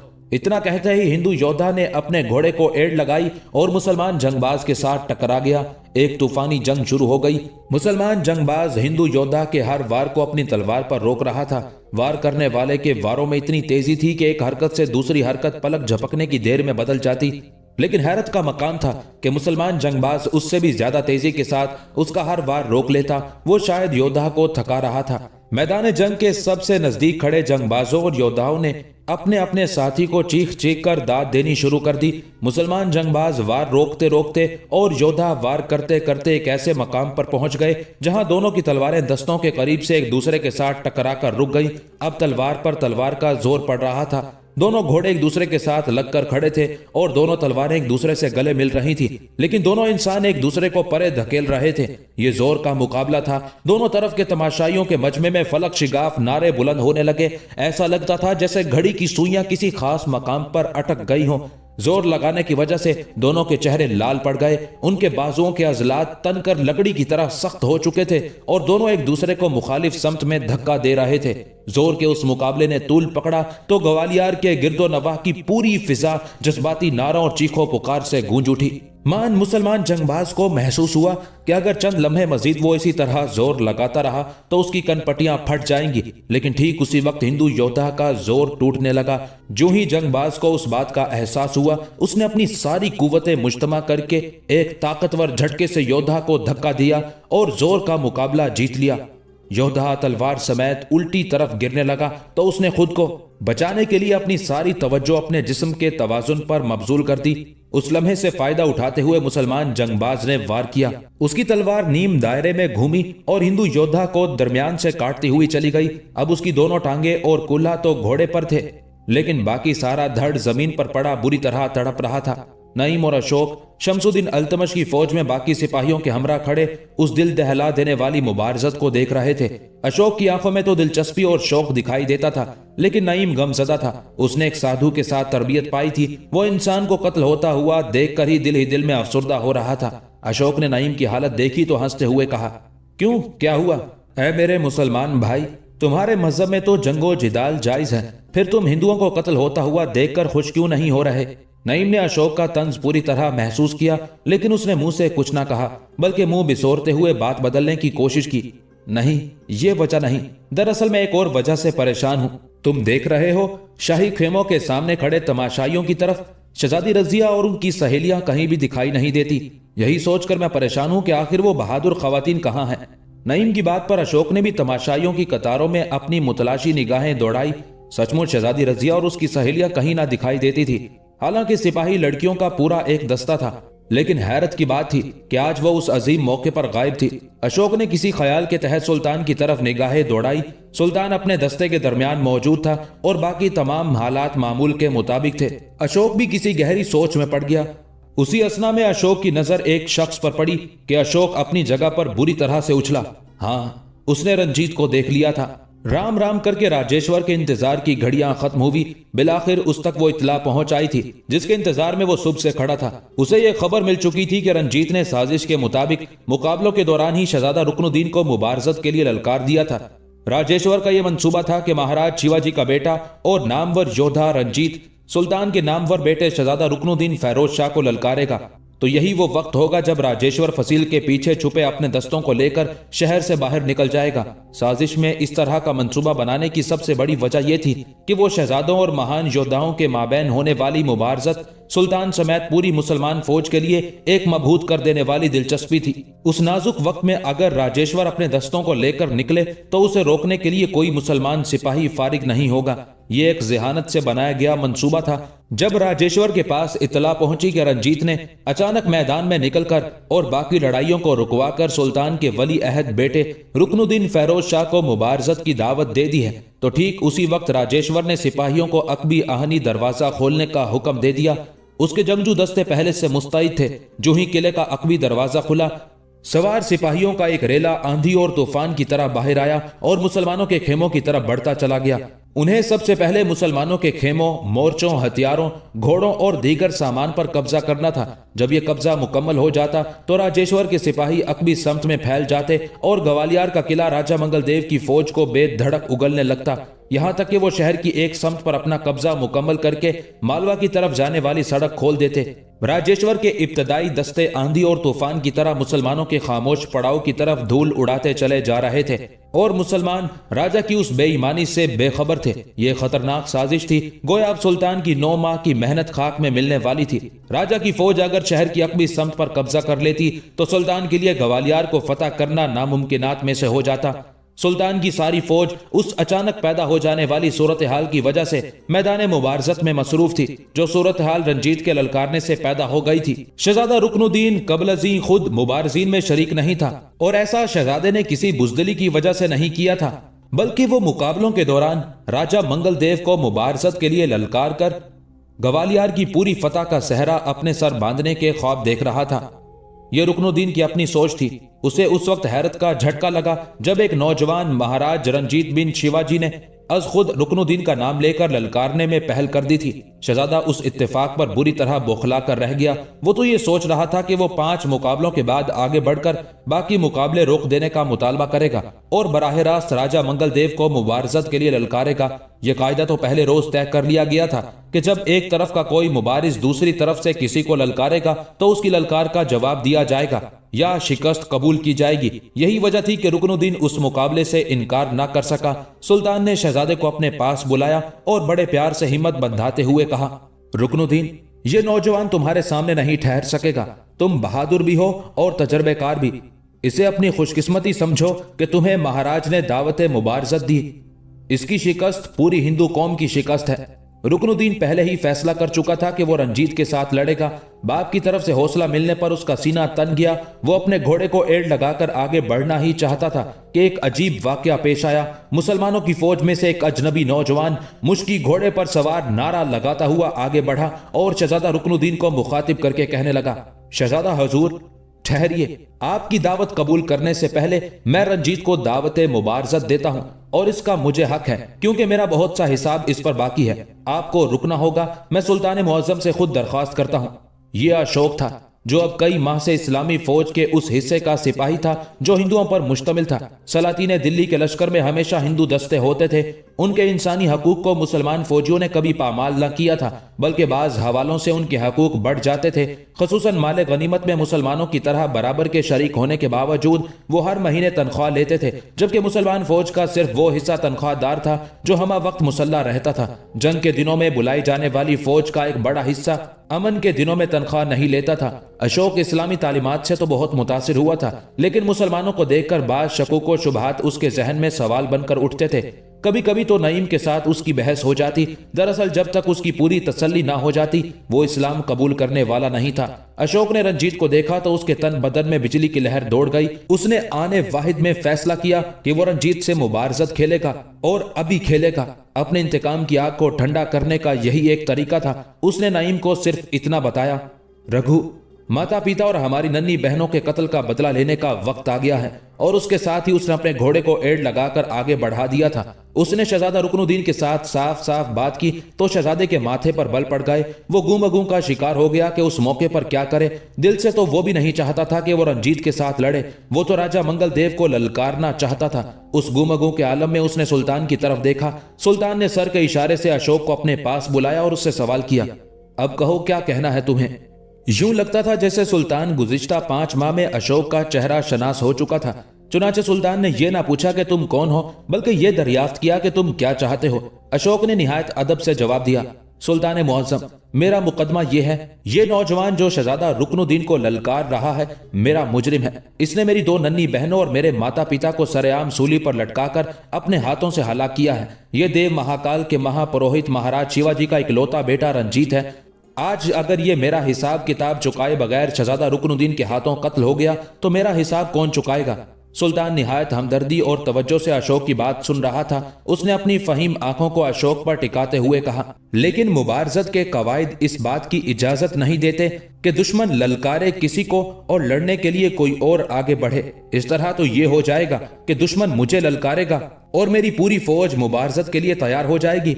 इसका एक ही रास्ता है, तुम खुद जाकर उससे बात करो। अगर तुम अपने दुश्मन की गैरत को ललकारो तो वो तुम्हें मरने मारने पर तैयार हो जाएगा।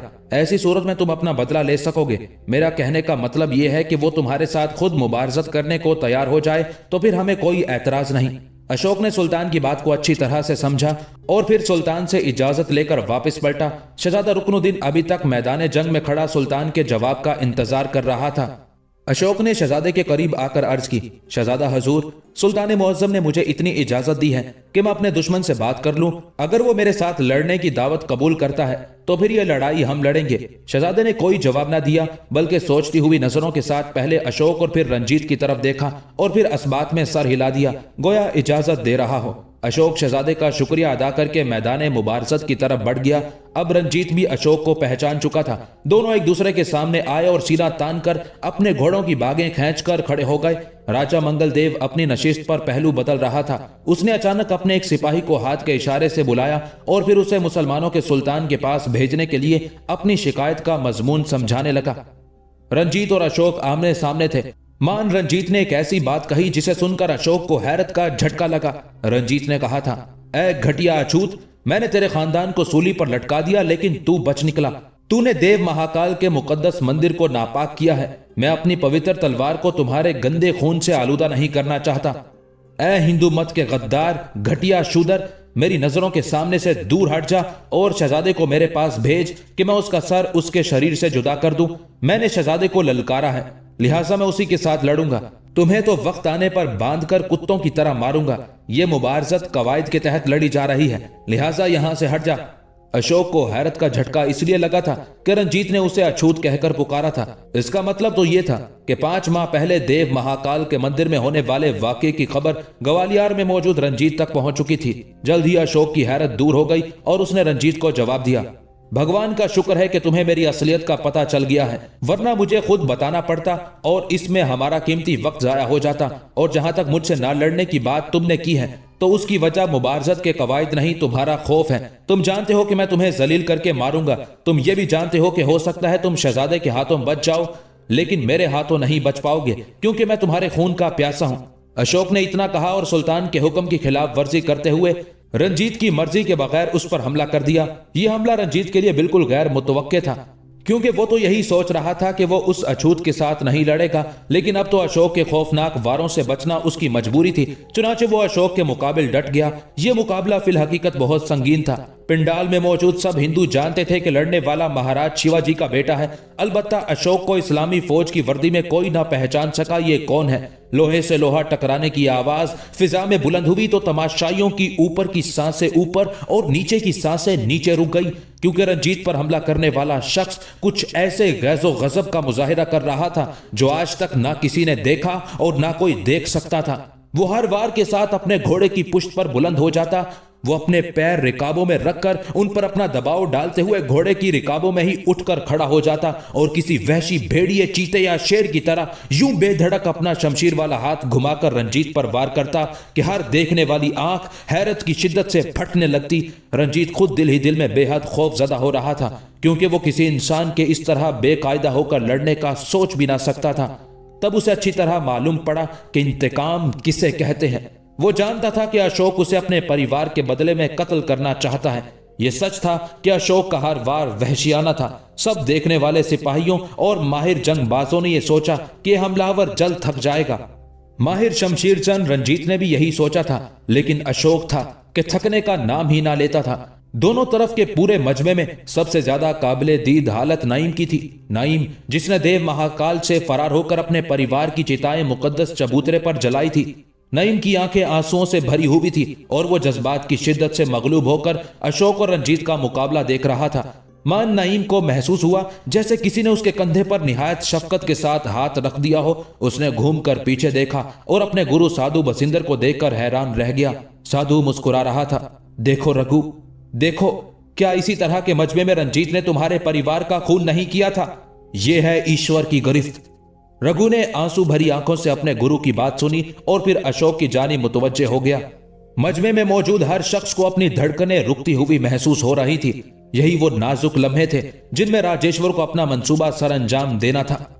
फसीले शहर के अकबी दरवाजे से निकलकर मुसलमानों के पड़ाव की तरफ बढ़ने वाले दस्ते अब पड़ाव में पहुंच चुके थे और फिर अचानक राजेश्वर की तमाम उम्मीदों पर पानी फिर गया। इससे पहले कि वो खेमों को आग लगाते, हर खेमे में से यकयक मुसलमान सिपाहियों के दस्ते मौज दर मौज यूं उमड़ने लगे गोया पाताल से निकल रहे हैं। राजेश्वर सोच भी ना सकता था कि मुसलमान यूं घात लगाकर बैठेंगे। ये सारी दानिशमंदी शहजादी रजिया से हुई थी। इस तरह घात लगाने की कामयाब मंसूबाबंदी रजिया ने की थी। उसे यकीन था कि मक्कार हिंदू उस मौके से फायदा उठाते हुए जरूर कोई ना कोई साजिश करेंगे। चुनाचे रजिया ने अपने मखसूस शाहसवार दस्ते को गुज़िश्ता रात से ही पड़ाव के उन खेमों में बिठा दिया। उसकी जंगजू सिपाही सहेलियां भी उस मार्के में उसके हमरा शरीक हुई। रजिया खुद आसमानी बिजली की तरह लपक लपक कर हिंदू सवारों को काट रही थी। उसकी लड़ाई की खास बात उसकी बेपनाह फुर्ती और चाबुक दस्ती थी। आन की आन में रजिया के 2000 बहादुर सूरमाओं ने राजेश्वर को भागने पर मजबूर कर दिया और वो अपने सैकड़ों सिपाहियों की लाशें और जख्मी छोड़कर अकबी दरवाजे से दोबारा अपनी बिल में घुसकर बंद हो गया। ये सारी की सारी जंग ज्यादा से ज्यादा निस्फ घंटे में शुरू होकर मुकम्मल भी हो गई। राजेश्वर को मुंह की खानी पड़ी और वो अपनी उस साजिश में बुरी तरह नाकाम हो गया। वो मालवा जाने वाली सड़क पर कब्जा न कर सका। सुल्तान की दानिशमंद और बहादुर बेटी ने सुल्तान के इल्म में लाए बगैर महज अपनी बसीरत से इतने बड़े खतरे को चंद लम्हों में निपटा लिया। उधर मुबारजत के मैदान में रंजीत की हालत देखने वाली थी। अशोक तो क्या थकता, रंजीत अशोक के वार सह सहकर बेहद थक चुका था। वो अब उस लड़ाई से जान छुड़ाना चाहता था। चुनाचे उसने धीरे धीरे पीछे की तरफ सरकना शुरू कर दिया। अशोक ने रंजीत की कैफियत भांप ली और उस पर फैसला कुन वार करने शुरू कर दिए। और फिर इसी तरह के एक वार के लिए जब अशोक ने अपना बाजू बुलंद किया और पूरी कुव्वत से घुमाकर रंजीत पर वार किया तो रंजीत उसे रोक ना सका और रंजीत का तलवार वाला हाथ कलाई से कटकर अलग जा गिरा। रंजीत की दिलदोज चीख के साथ ही पूरे मजमे की भी चीख निकल गई। फसील पर मौजूद हिंदुओं ने अपना सीना कूटना और पीटना शुरू कर दिया, जबकि मुसलमान तमाशाई अपनी पगड़ियां उछाल उछाल कर तकबीर के नारे बुलंद करने लगे। रंजीत का हाथ कटने की देर थी कि कतार में खड़े हिंदू योद्धा बिला सोचे समझे रंजीत को बचाने के लिए मैदान मुबारजत में कूद पड़े। हिंदुओं का सबसे महान योद्धा जो अभी तक किसी मुबारजत में शरीक ना हुआ था, अपना भारी भरकम गुर्ज घुमाता मैदान मुबारजत की तरफ बढ़ा। उसकी हाथी जैसी जिसामत, आधा नंगा बदन और 20 किलो के भारी गोले वाला लंबा गुर्ज देखकर मुसलमान जंगबाज सोच में पड़ गए कि वो उस वहशी जानवर को कैसे रोकेंगे। चुनाचे मुसलमान जंगबाज भी मैदान मुबारजत में कूद पड़े और यूं बिला इरादा दोनों फरीकैन के माबैन एक बेकायदा सी जंग छिड़ गई। किले से बाहर मौजूद हिंदू राजपूत सिपाही भी तलवारें लहराते आगे बढ़े और तमाशाइयों की तरह खड़े मुसलमान सिपाहियों ने भी मैदान जंग की तरफ दौड़ लगा दी। उस हंगामे में रंजीत न जाने कहां निकल गया और अशोक के दिल में लगी आग पूरी तरह से ठंडी ना हो सकी। सुल्तान अपनी जगह खड़ा ये सोचकर परेशान हो रहा था कि मुआहिदे की खिलाफ वर्जी मुसलमानों की तरफ से हुई है और वो जल्द से जल्द उस जंग को रोकना चाहता था। सुल्तान को अशोक पर गुस्सा आ रहा था, जिसने हुक्म सुल्तानी की खिलाफ वर्जी करके सारा मामला बिगाड़ दिया था और अब तो लाशें गिर रही थी, सर कट रहे थे और पेट फाड़े जा रहे थे। सुल्तान चाहता था कि जंगबंदी का ऐलान करवा दे, लेकिन उसी हंगामे में उसे शहजादी रजिया अपनी सहेलियों के हमरा आती हुई दिखाई दी। शहजादी रजिया के चेहरे पर अजीब तरह के तासुरात देखकर सुल्तान का माथा ठनका। शहजादी रजिया करीब आई और उसने सुल्तान को बताया कि हिंदुओं ने मुआहिदे की किस तरह धज्जियां बखेर दी हैं। शहजादी रजिया की जबानी शहर के अकबी हिस्से की कहानी सुनकर सुल्तान की तबीयत यकसर बदल गई और उसने हिंदू फौज पर आम हमला करने का और शहर पर कब्जा करने का हुक्म जारी कर दिया। फिर क्या था, एक ऐसी खूनरेज जंग शुरू हो गई जिसे देखने वालों की तादाद खिलाफ मामूल हजारों में थी। हिंदू राजपूत अपने राजा और दरवाजा फसील को बचाने के लिए एड़ी चोटी का जोर लगा रहे थे। ठीक उसी मकाम पर जहां कुछ देर पहले मुबारजत हो रही थी, अभी भी मुबारजत हो रही थी। दरअसल देव हैकल भीमपाल अपने जहन्नमी गुर्ज की मदद से मुसलमान जंगबाजों को अपने नजदीक भी ना फटकने दे रहा था कि मुसलमान मुबारजीन में से एक जमालुद्दीन याकूत हबशी ने आगे बढ़कर देव हैकल भीमपाल को लड़ने की शाह दी थी। एक बेहंगम जंग में भीमपाल जैसे देव को ललकारना गोया मुबारजत की खतरनाक तरीन शक्ल थी। याकूत हबशी जो कभी एक गुलाम था और अब शहजादी रजिया का जमील और हम रिकाब था, मुसलमान फौज में एक माया नाज और नाकाबिले तस्खीर जंगजू समझा जाता था। जमालुद्दीन याकूत हबशी ने भीमपाल को ललकारा तो वहशी भीमपाल सब कुछ भुलाकर याकूत हबशी की तरफ लपका। याकूत हबशी के हाथ में एक भारी और लंबी तलवार थी, जबकि उसका मध्य मुकाबिल एक खौफनाक गुर्ज को घुमा रहा था। दोनों देव हैकल सूरमाओं को आपने सामने देखकर आसपास लड़ाई में मशगूल हिंदुओं और मुसलमानों के हाथ रुक गए। जल्द ही भीमपाल और याकूत हबशी तमाशाइयों के एक दायरे के बीचों बीच दो वहशी सांडों की तरह एक दूसरे पर झपट रहे थे। दायरे की सूरत खड़े तमाशाइयों को वक्ती तौर पर यह भूल गया कि वो एक दूसरे के दुश्मन है।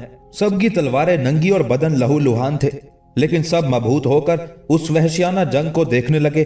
दोनों सूरमा घोड़ों पर सवार थे। अचानक भीमपाल का एक जोरदार गुर्ज याकूत हबशी के घोड़े की गर्दन पर पड़ा और एक ही जरब से घोड़े की मजबूत गर्दन टूट गई। घोड़ा पूरी कुव्वत से जमीन पर गिरा और जमालुद्दीन याकूत हबशी भी जमीन पर आ रहा। गुर्ज के आखिरी सिरे पर लगा 20 किलो का भारी गोला नोकदार था। भीमपाल ने उस गुर्ज को अपने दोनों हाथों में मजबूती के साथ थाम रखा था। उसका गुर्ज किसी तेज धार तलवार से भी ज्यादा खतरनाक था। जो ही भीमपाल ने याकूत हबशी को घोड़े से गिरता देखा, वो खुद भी छलांग मारकर घोड़े से नीचे उतर आया। यह अमल उसकी मर्दानगी की दलील था। अगर वो चाहता तो घोड़े की पीठ पर बैठकर ज्यादा खौफनाक हमले कर सकता था। अब दोनों जंगबाज एक बार फिर आमने सामने थे। देव हैकल भीमपाल गुर्ज घुमाता तो याकूत हबशी अपने जिस्म को किसी न किसी तरफ झुकाई देकर खुद को गुर्ज से बचाता। भीमपाल का भारी वार जमीन पर जा पड़ता तो 20 किलो का गुर्ज वापस उठाने में उसे जरा भी देर न लगती और वो फिर हमला कर देता। अभी तक याकूत हबशी भीमपाल की रान पर सिर्फ एक जख्म लगा सका था, जिसकी भीमपाल को जरा भर परवाह न थी। मान एक नाखुशगवार बात हुई। भीमपाल के गुर्ज का एक वार इत्तेफाक से याकूत हबशी की मजबूत तलवार पर पड़ गया और तलवारें छनक कर टूट गई, गोया कांच से बनी हो। अब याकूत के पास सिर्फ एक ढाल थी, जिसे अभी तक उसने अपने बाएं बाजू पर बांध रखा था, और ये ढाल भी भारी भरकम गुर्ज की कई जरबों से कमजोर हो चुकी थी। लेकिन याकूत मामूल के मुताबिक जरा भर खौफजदा न हुआ। उसकी तबीयत ही ऐसी थी। मौत से तो वो बिल्कुल ना डरता था। चुनाचे एक मर्तबा जब भीमपाल ने दोनों हाथों से अपना गुर्ज बुलंद किया तो उसी असना में याकूत हबशी एक जस्त भरकर अपनी जगह से उछला और अपने सर की टक्कर का रुख भीमपाल के पेट की तरफ करते हुए उससे जा टकराया। भीमपाल का गुर्ज उठे का उठा रह गया और उसे अपने पेट पर इतनी जोरदार जरब महसूस हुई जैसे मंजनीक से फेंका गया कोई पत्थर उसके पेट से आ टकराया हो, और वो धड़ाम से चारों खाने चित जा गिरा। उसका भारी गुर्ज उसके हाथ से छूटकर फिजा में उड़ता हुआ दायरे में खड़े तमाशाइयों की जानिब बढ़ा और एक हिंदू सिपाही की जान लेता हुआ दूर जा गिरा। भीमपाल दोबारा उठ खड़ा हुआ। अब दोनों जंगबाज खाली हाथ थे, लेकिन इससे पहले कि वो एक दूसरे के साथ कुश्ती शुरू करते, हर तरफ शोर मच गया कि वापिस वापिस वापिस पहुंचो, किले के दरवाजे बंद हो रहे हैं, मुसलमानों ने बड़ा हमला कर दिया है, भागो, जान बचाओ। तमाशाइयों के दायरे में जितने हिंदू सिपाही खड़े थे यकलख्त भाग खड़े हुए। वाकई मुसलमानों ने बड़ा हमला कर दिया था। राजा मंगल देव को जो ही इत्तला मिली वो किले की तरफ भागा और अपनी फौज में पसपाई का ऐलान करवा दिया। हिंदू भेड़ों के किसी भटके हुए रेवड़ की तरह किले की जानिब दौड़ रहे थे, लेकिन बहादुर भीमपाल अभी तक याकूत हबशी के सामने खड़ा शोला बार आंखों से अपने मद्दे मुकाबिल को घूर रहा था। जल्द ही तमाशाइयों का दायरा फिर मुकम्मल हो गया, लेकिन अब सब तमाशाई सिर्फ मुसलमान थे और अब दोनों जंगबाजों में 10 ब 10 लड़ाई हो रही थी। भीमपाल इस कदर मजबूत और तनावर था कि वो जब याकूत हबशी को उठाकर पटकता तो मुसलमान सालार और सिपाही भी बेख्तियार उसे दाद देते। उस मुकाबले में सबसे ज्यादा दिलचस्पी शहजादा रुकनुद्दीन को थी। वो याकूत हबशी से मात खा चुका था। आज उसे यकीन था कि हिंदू योद्धा याकूत हबशी का खात्मा कर देगा। याकूत हबशी कमाल का मुक्केबाज था। वो जो ही अपने पैरों पर खड़ा होता भीमपाल के चेहरे को ताबड़तोड़ मुक्कों से तोड़ कर रख देता। उसकी जिल्द जगह जगह से फट जाती और दिमाग चकरा जाता। वो गिरते गिरते खुद को संभालता और याकूत हबशी के साथ लिपट जाता। ये कुश्ती बहुत देर तक जारी रह सकती थी क्योंकि दोनों जंगबाज अपनी मिसाल आप थे, लेकिन ये कुश्ती जारी ना रह सकी। अचानक सुल्तान अपने घोड़े की पुश्त पर सवार मुकाबले की जगह तक आ पहुंचा और मुकाबला रोक देने का हुक्म दिया। अब ये मुबारजत बेकार है, इस बहादुर नौजवान को इज्जत के साथ जाने दो। लड़ाई फौरन रुक गई। भीमपाल ने हैरत से सुल्तान की तरफ देखा तो सुल्तान ने भी उसकी तरफ देखा और कहा, और हाँ, अपने राजा से जाकर कहना तुमने धोखा दिया है। अकबी दरवाजे से तुम्हारी फौज ने हमारे पड़ाव पर हमला किया, इसलिए अब हमारा फर्ज बनता है कि हम जल्द से जल्द तुम्हारे शहर पर कब्जा कर लें। लिहाजा अब सुलह, सफारत या मुबारजत का कोई जवाज नहीं। सुल्तान इतना कहकर वापस मुड़ गया और मैदान में खड़े सिपाही रश्क और इज्जत भरी निगाहों के साथ भीमपाल और याकूत हबशी को हाथ मिलाता हुआ देख रहे थे। मजीद 2 माह गुजर गए तो तब जाकर कहीं राजा मंगल देव ने हथियार गिराने का फैसला किया। शेख मुकर्रम की ख्वाहिश पूरी हुई और कुछ खास कत्लो गारत के बगैर मुसलमानों ने ग्वालियर के शहर पर कब्जा कर लिया। महाराज शिवाजी का बेटा रंजीत बहुत पहले किसी तरह ग्वालियर को छोड़कर घर वापस चला गया था, क्योंकि अब वो एक बाजू कटा इंसान था और जंग के काबिल नहीं रहा था। सुल्तान ने अशोक को हुक्म अदूली की सजा दी थी और अशोक कई दिन तक कैद खाने में पाबा जंजीर पड़ा रहा था और फिर कई रोज बाद शेख मुकर्रम की सिफारिश पर सुल्तान ने अशोक को छोड़ दिया। फतह मुकम्मल होने के बाद सुल्तान ने दिल्ली की तरफ लौटने का फैसला किया तो दोनों भाई सोच में पड़ गए। नई मुसलमानों के साथ दिल्ली जाना चाहता था क्योंकि उसके मन की देवी शहजादी रजिया की सहेली भी फौज के साथ वापस जा रही थी, लेकिन अशोक चाहता था कि मुसलमानों की फौज वापस ना जाए बल्कि मालवा और देव महाकाल पर भी हमला करे। अखड़ मिजाज अशोक के इंतकाम की आग अभी तक सर्द न हुई थी। ग्वालियर की जंग खत्म हो चुकी थी, राजा फरार हो गया था, गिरदो नवाह की ज्यादातर बस्तियां मुसलमान हो चुकी थी और शहर पर अब एक मुसलमान हाकिम की हुकूमत थी। लेकिन अशोक अभी तक खुश नहीं था। अशोक की कड़वी कसीली बातें सुनकर नईम ने उससे कहा, भैया तुम भी कमाल करते हो। अगर तुम चाहते हो कि सुल्तान मालवा और उज्जैन पर भी हमला करे तो फिर तुम हमारे साथ दिल्ली चले आओ। हम वहां शहजादी रजिया की विसातत से दरख्वास्त पेश करेंगे कि मालवा और उज्जैन के अछूतों को भी इंसाफ दिलवाया जाए। नईम की बात माकूल थी, अशोक मान गया, लेकिन न जाने क्यों वो दिल्ली की तरफ जाने का सोचता तो सुमित्रा देवी का चेहरा उसके सामने आ जाता और उसके दिल में जुदाई की सलाखें चुभने लगती। बिलाखिर अशोक ने लश्कर सुल्तानी के साथ शुमाली हिंदुस्तान जाने का फैसला कर लिया। 11 माह के तवील मुहासरे के बाद सुल्तान शमसुद्दीन अल्तमश ने 1231 ईस्वी में ग्वालियर के राजा मंगल देव को शिकस्ते फाश दी और किला ग्वालियर पर अपना कब्जा मुकम्मल करने के बाद सुल्तान दिल्ली वापस लौट आया। 11 माह के उस मुहासरे के दौरान महलाती साजिशों का जाल पहले से भी ज्यादा गहरा हो चुका था। रुकनुद्दीन की मां तुर्कान शाह ने उन दरबारी उमरा और वज़रा को अपने साथ मिला लिया था जो सुल्तान के हमरा जंग पर ना गए थे। चुनाचे शहजादी रजिया महल में वापस लौटी तो अपनी मां के चेहरे पर मौजूद जर्दी देखकर ठिठक गई। यकीनन कसरे सुल्तानी में कुछ गड़बड़ चल रही थी। रईसा सलमा ने शहजादी को बता दिया था कि नईम उसे पसंदीदगी की नजरों से देखता है। रजिया ये सुनकर मुस्कुराई थी और उसने शरारत भरे लहजे में कहा था, तो इसमें हरज ही क्या है, तुम खूबसूरत हो इसलिए वो तुम्हें देखता है। अब सवाल ये पैदा होता है कि क्या तुम भी उसे पसंद करती हो। वैसे मुझसे पूछो तो मैं उस लड़के के हक में हूँ। हसीन भी है, खूबरू भी है और सबसे बड़ी बात यह है कि बिल्कुल तुम्हारा हम मिजाज है, मतीन और रहमदिल। सलमा शर्मा गई। हालांकि सच ये था कि नईम और सलमा कई माह की रफाकत की वजह से दिल ही दिल में एक दूसरे को चाहने लगे थे। दिल्ली पहुंचकर नईम और अशोक ने अपने लिए कोई मुनासिब घर तलाश करना चाहा तो सलमा ने उनकी मदद की। सलमा के रईस बाप की एक हवेली शहर के बीचों बीच खाली पड़ी थी। नईम और अशोक लश्कर सुल्तानी के बाकायदा मुलाजिम तो रहे, लेकिन उन्होंने शहर के बीचों बीच सलमा के बाप की हवेली में रिहाइश इख्तियार कर ली। अब शब रोज दोनों भाइयों की एक ही कोशिश थी कि वो लश्कर सुल्तानी को मालवा और उज्जैन की तरफ कूच के लिए तैयार कर सके। नईम ने 12 मरतबा अशोक को इस्लाम कबूल करने की दावत दी थी, लेकिन अब वो थक चुका था। उसे लगता था कि हट धर्म अशोक कभी भी मुसलमान नहीं होगा। हालांकि ये बात नहीं थी। अशोक तो दिल से कभी किसी बुत का पुजारी नहीं रहा था। वो ईश्वर को एक मानता था और यही उसके मुसलमान होने की दलील थी। लेकिन जाहिरी तौर पर इस्लाम कबूल ना करने की वजह यह थी कि उसके दिल में मजहब इस्लाम से मुतालिक अभी भी कई एक एतराजात और इश्कालात बाकी थे। वो अखड़ मिजाज नहीं था, वो सिर्फ एक खरा सिक्का था जो बदकिस्मती से अछूतों के घर में पैदा हो गया। अगर महाराजों के घर पैदा होता तो शायद कई युद्धों का विजेता होता। बहरहाल अशोक ने अपने तरीके से और नईम ने अपने तरीके से उमरा, वुज़रा और सलाराने जंग से बार बार मिलकर ये कोशिश जारी रखी कि सुल्तान शमसुद्दीन अल्तमश मालवा और उज्जैन पर हमले के लिए राजी हो जाए। उन्होंने सलमा की विसातत से शहजादी रजिया के साथ भी कई मुलाकातें की और उसे कायल करने की कोशिश की कि मालवा और उज्जैन की जानिब फौज भेजना मुसलमानों का अव्वलीन फर्ज बनता है। अशोक ने शहजादी रजिया के साथ बहस की और मालवा और उज्जैन के तफसीली हालात बताकर उससे ये मनवा लिया कि इन दोनों शहरों पर यलगार इस्लामी अस्करियत का लाजमी तकाजा है। लेकिन सच्ची बात तो ये थी कि शहजादी को कसरे सुल्तानी के हालात की तरफ से बेहद परेशानी थी। उसे महल में हर पर्दे के पीछे तुर्कान शाह के जासूसों का खतरा था और वो हर ख्वाजा सरा को तुर्कान शाह के नमक ख्वारों की नजर से देखती थी। उसे तो यहाँ तक डर था कि तुर्कान शाह और रुकनुद्दीन किसी साजिश के जरिए उसके जान से प्यारे बाप और मुसलमानों के सुल्तान को मरवा ही ना थे, क्योंकि वो कई लोगों के मुंह से शहजादा रुकनुद्दीन के अजाइम की बाबत बहुत कुछ सुन चुकी थी। शहजादी रजिया बेहद ज़हीन और फतीन लड़की थी। शहर ग्वालियर से वापसी पर अपने महल में दाखिल होते ही वो भांप गई थी कि तुर्कान शाह ने दिल्ली के माहौल को पूरी तरह अपने काबू में कर लिया है। खास तौर पर जब रजिया ने यह सुना कि सुल्तान के बाएतमाद वजीर निजामुल मुल्क जुनैदी के रवाबी तुर्कान शाह से देखे गए हैं तो वह मारे हैरत के उछल पड़ी।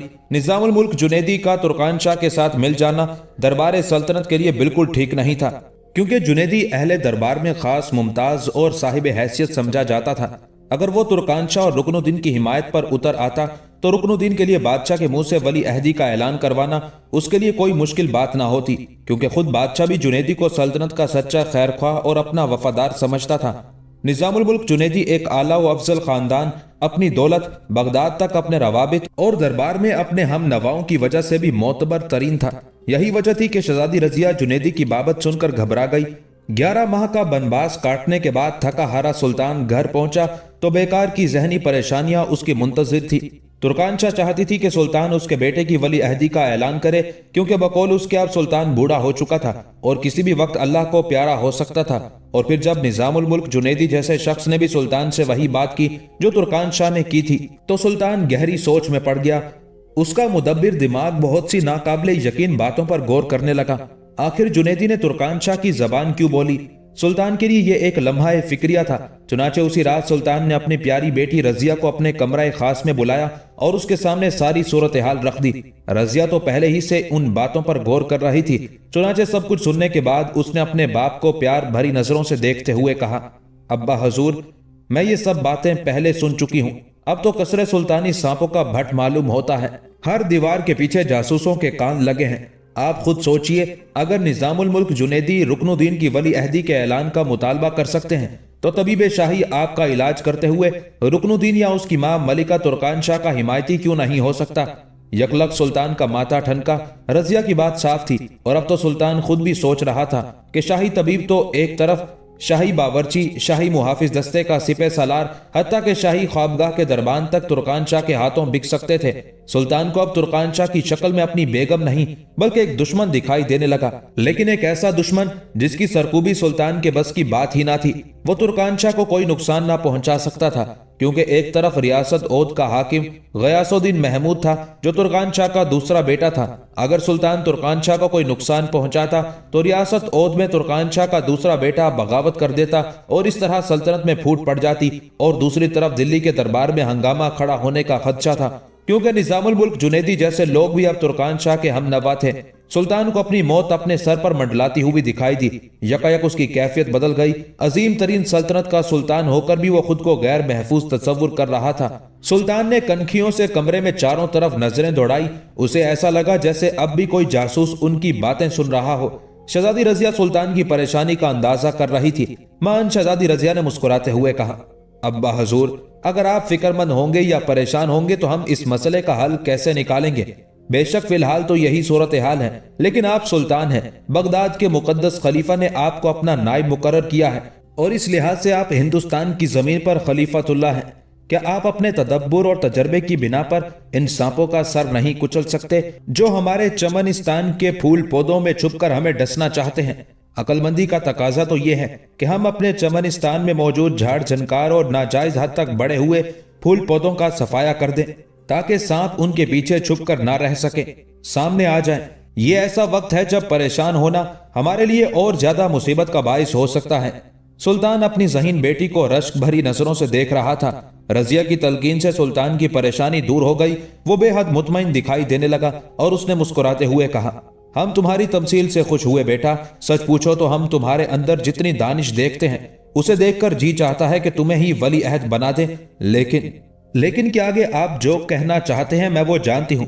मैं तो सिर्फ इतना कहूंगी कि एक मुसलमान सुल्तान होने के नाते सदाकत, अदालत और शुजात में आपको सबका सरदार होना चाहिए, कोई आपसे बढ़कर ना हो। अगर किसी जमीनी दबाव ने आपको किसी आसमानी सदाकत से चश्मपोशी पर मजबूर किया तो ये जुर्म आपका होगा। रजिया की बात से सुल्तान कांप गया। रजिया ने तो उसके सामने तराजू लाकर रख दिया था। क्या वो रजिया को महज इसलिए वली अहद ना बना सकता था क्योंकि वो लड़की है? क्या यह बात सदाकत के मुनाफी नहीं थी? सुल्तान का दिमाग चकराने लगा। उसने उस मौजू से जान छुड़ाते हुए कहा, बेहतर यह होगा कि इस मसले को हम उलमा और फजला के सपुर्द कर दें। खासतौर पर शेख मुकर्रम यहाँ मौजूद हैं, हमें उनसे रहनुमाई लेनी चाहिए। बेशक हमें उनसे रहनुमाई लेनी चाहिए, लेकिन बतौर एक जी शऊर इंसान के हमारा फर्ज बनता है कि हम हर बात का अच्छी तरह से जायजा लें। हमारे हालात हमारे सामने हैं। मैं तो आपको ये मशवरा दूंगी कि आप फौरी तौर पर किसी से कोई मशवरा तलब किए बगैर तुर्कान शाह के खासुल खास खादिम गुरदास राव को गिरफ्तार कर ले और उससे पूछगछ करें। 70% मामलात आपको उसी तफ्तीश से समझ में आ जाएंगे। मेरा जाती तौर पर यह ख्याल है कि हमारे भाई नासिरुद्दीन महमूद हाकिम लखनौती की वफात के पीछे भी कोई साजिश है। सुल्तान वक्त की बेजा नरमी और फैसलों में ताखीर ही सल्तनत के जवाल का सबब बनती है। आपने खुद बताया कि हमारे नाना सुल्तान कुतुबुद्दीन ऐबक हमेशा बरवक्त और फौरी फैसला करते थे। सल्तनत का कवि से कवि शख्स भी सुल्तान की जात से ज्यादा कवि नहीं हो सकता, और अगर कोई सुल्तान ऐसा खदशा महसूस करे तो फौरी इकदामात करे। यही तारीख का सबक है। रजिया को आज ही मौका मिला था कि अपने दिल की भड़ास निकाल सके। अब सुल्तान के चेहरे पर एक नया अज़्म दिखाई दे रहा था। उसकी सोचती हुई संजीदा नजरें अपनी बेटी पर गड़ी थी। कुछ देर की खामोशी के बाद सुल्तान ने कहा, मैंने फैसला कर लिया है, तुम फिक्र मत करो, अब सब हालात संवर जाएंगे। अब रजिया ने पहली मर्तबा अपने बाप के चेहरे पर सुल्तानों जैसी खुद एतमादी देखी। वो दिल ही दिल में मुतमईन हो गई, लेकिन वो जानना चाहती थी कि उसके बाप ने क्या फैसला किया है। चुनाचे उसने सवाल किया, अब्बा हजूर, क्या मैं आपका फैसला जान सकती हूँ ताकि उस पर गौर फिक्र में आपकी कुछ मदद करूं? सुल्तान मुस्कुरा दिया, नहीं बेटा, तुमने हमारी जिस कदर मदद करनी थी कर दी। अब जो कुछ करना है हम खुद ही कर लेंगे। हम इस कमरे में तुम्हारे साथ राज की ऐसी कोई बात नहीं कर सकते जो सल्तनत के मुस्तकबिल से मुतालिक हो। पहले हम अपने चमनिस्तान के खुदरो पौधों और झाड़ झनकार का सफाया कर लें, तब ये बातें हो सकेंगी, क्योंकि तब चमन में सांप नहीं रहेंगे। हम तुमसे बहुत खुश हैं बेटा। तुमने हमें जिस तमसील से समझाया है हकीकत में वही तमसील है जो बागे अदन में आदम और हवा के साथ पेश आई।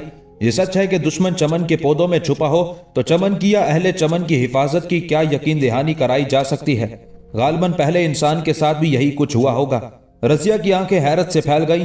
सुल्तान ने उसकी तमसील को किस्साए आदम और हवा के साथ जोड़कर सारी बात में एक अजीब उलूहियाती रंग भर दिया था। और फिर कुछ सोचकर रजिया शर्मिंदा भी हो गई, क्योंकि उसने सुल्तान को गौर फिक्र करने का कहकर गोया सुल्तान को खुद से कम दानिशमंद समझा था। और अब अपने बाप की दानाई से भरपूर बात सुनकर वो दंग रह गई और फिर वो शफकत भरे अंदाज में मुस्कुरा दी। अगले रोज सुल्तान ने हुक्म जारी कर दिया कि वो जल्द ही अपने वली अहद के नाम का ऐलान करने वाला है, क्योंकि वो बूढ़ा हो चुका है और जरूरत महसूस करता है कि अब उसका कोई बेटा उसका बाजू बने। तुर्कान शाह ने यह खबर सुनी तो उसके चेहरे पर मकरूह मुस्कुराहट फैल गई। गोया सुल्तान पूरी तरह से उसके बने हुए जाल में फंस चुका था। यही हाल शहजादा रुकनुद्दीन का था। वो भी अपनी जगह खुशी से फूले ना समा रहा था। उसे मालूम था कि बादशाह उसी को अपना वली अहद बनाएगा, क्योंकि दरबार में उसके हामी उमरा और वुज़रा की तादाद ज्यादा थी। तुर्कान शाह अपने कमरा खास में मौजूद उस खबर पर खुशी मना रही थी कि अचानक उसके दिल में ख्याल आया, कहीं सुल्तान शहजादा कुतुबुद्दीन मोहम्मद शाह के नाम का ऐलान न कर दे, जो रजिया का भाई और जहानत में रजिया की माँ के जैसा था। गोया ज़हीन था। तुर्कान शाह उछलकर खड़ी हो गई। वो ये कभी बर्दाश्त ना कर सकती थी कि सुल्तान शहजादा रुकनुद्दीन के अलावा किसी और को वली अहद बनाए। उसने उसी वक्त बाज इंतजामात करने का फैसला किया और अपने खादिम खास गुरदास राव को बुला भेजा। लेकिन कनीज ने वापस आकर तुर्कान शाह को बताया कि गुरदास राव किसी अचानक और जरूरी काम के सिलसिले में शहर से बाहर चला गया है। तुर्कान शाह के लिए खबर नहीं थी। आज तक कभी ऐसा ना हुआ था कि गुरदास राव उसकी इजाजत के बगैर कहीं चला जाता। तुर्कान शाह को दाल में कुछ काला काला महसूस हुआ, लेकिन फिर उसने यही सोचकर दिल को तसल्ली देने की कोशिश की कि हो सकता है गुरदास राव तुर्कान शाह के फायदे का ही कोई काम करने के सिलसिले में अचानक शहर से बाहर चला गया हो। लेकिन बहरहाल वो बेचैन हो गई। वो दिन भर वक्फे वक्फे से गुरदास राव के बारे में मालूमात लेती रही, लेकिन उसके वफादार हिंदू खादिम गुरदास राव ने ना आना था और ना वो आया, क्योंकि उस वक्त वो शहर के खुफिया तहखाने में कैद सरकारी पूछगछ का सामना कर रहा था। उससे पूछगछ करने वाले शहजादी रजिया के खास एतमाद के आदमी थे, जिनमें जमालुद्दीन याकूत हबशी पेश था। पहले पहल तो वो कुछ न माना, लेकिन जब शहजादी रजिया के मुतय्यन करदा माहिर अफसरों ने तीसरे दर्जे का हरबा इख्तियार किया तो वो दर्दों की ताब ना लाते हुए बोल पड़ा।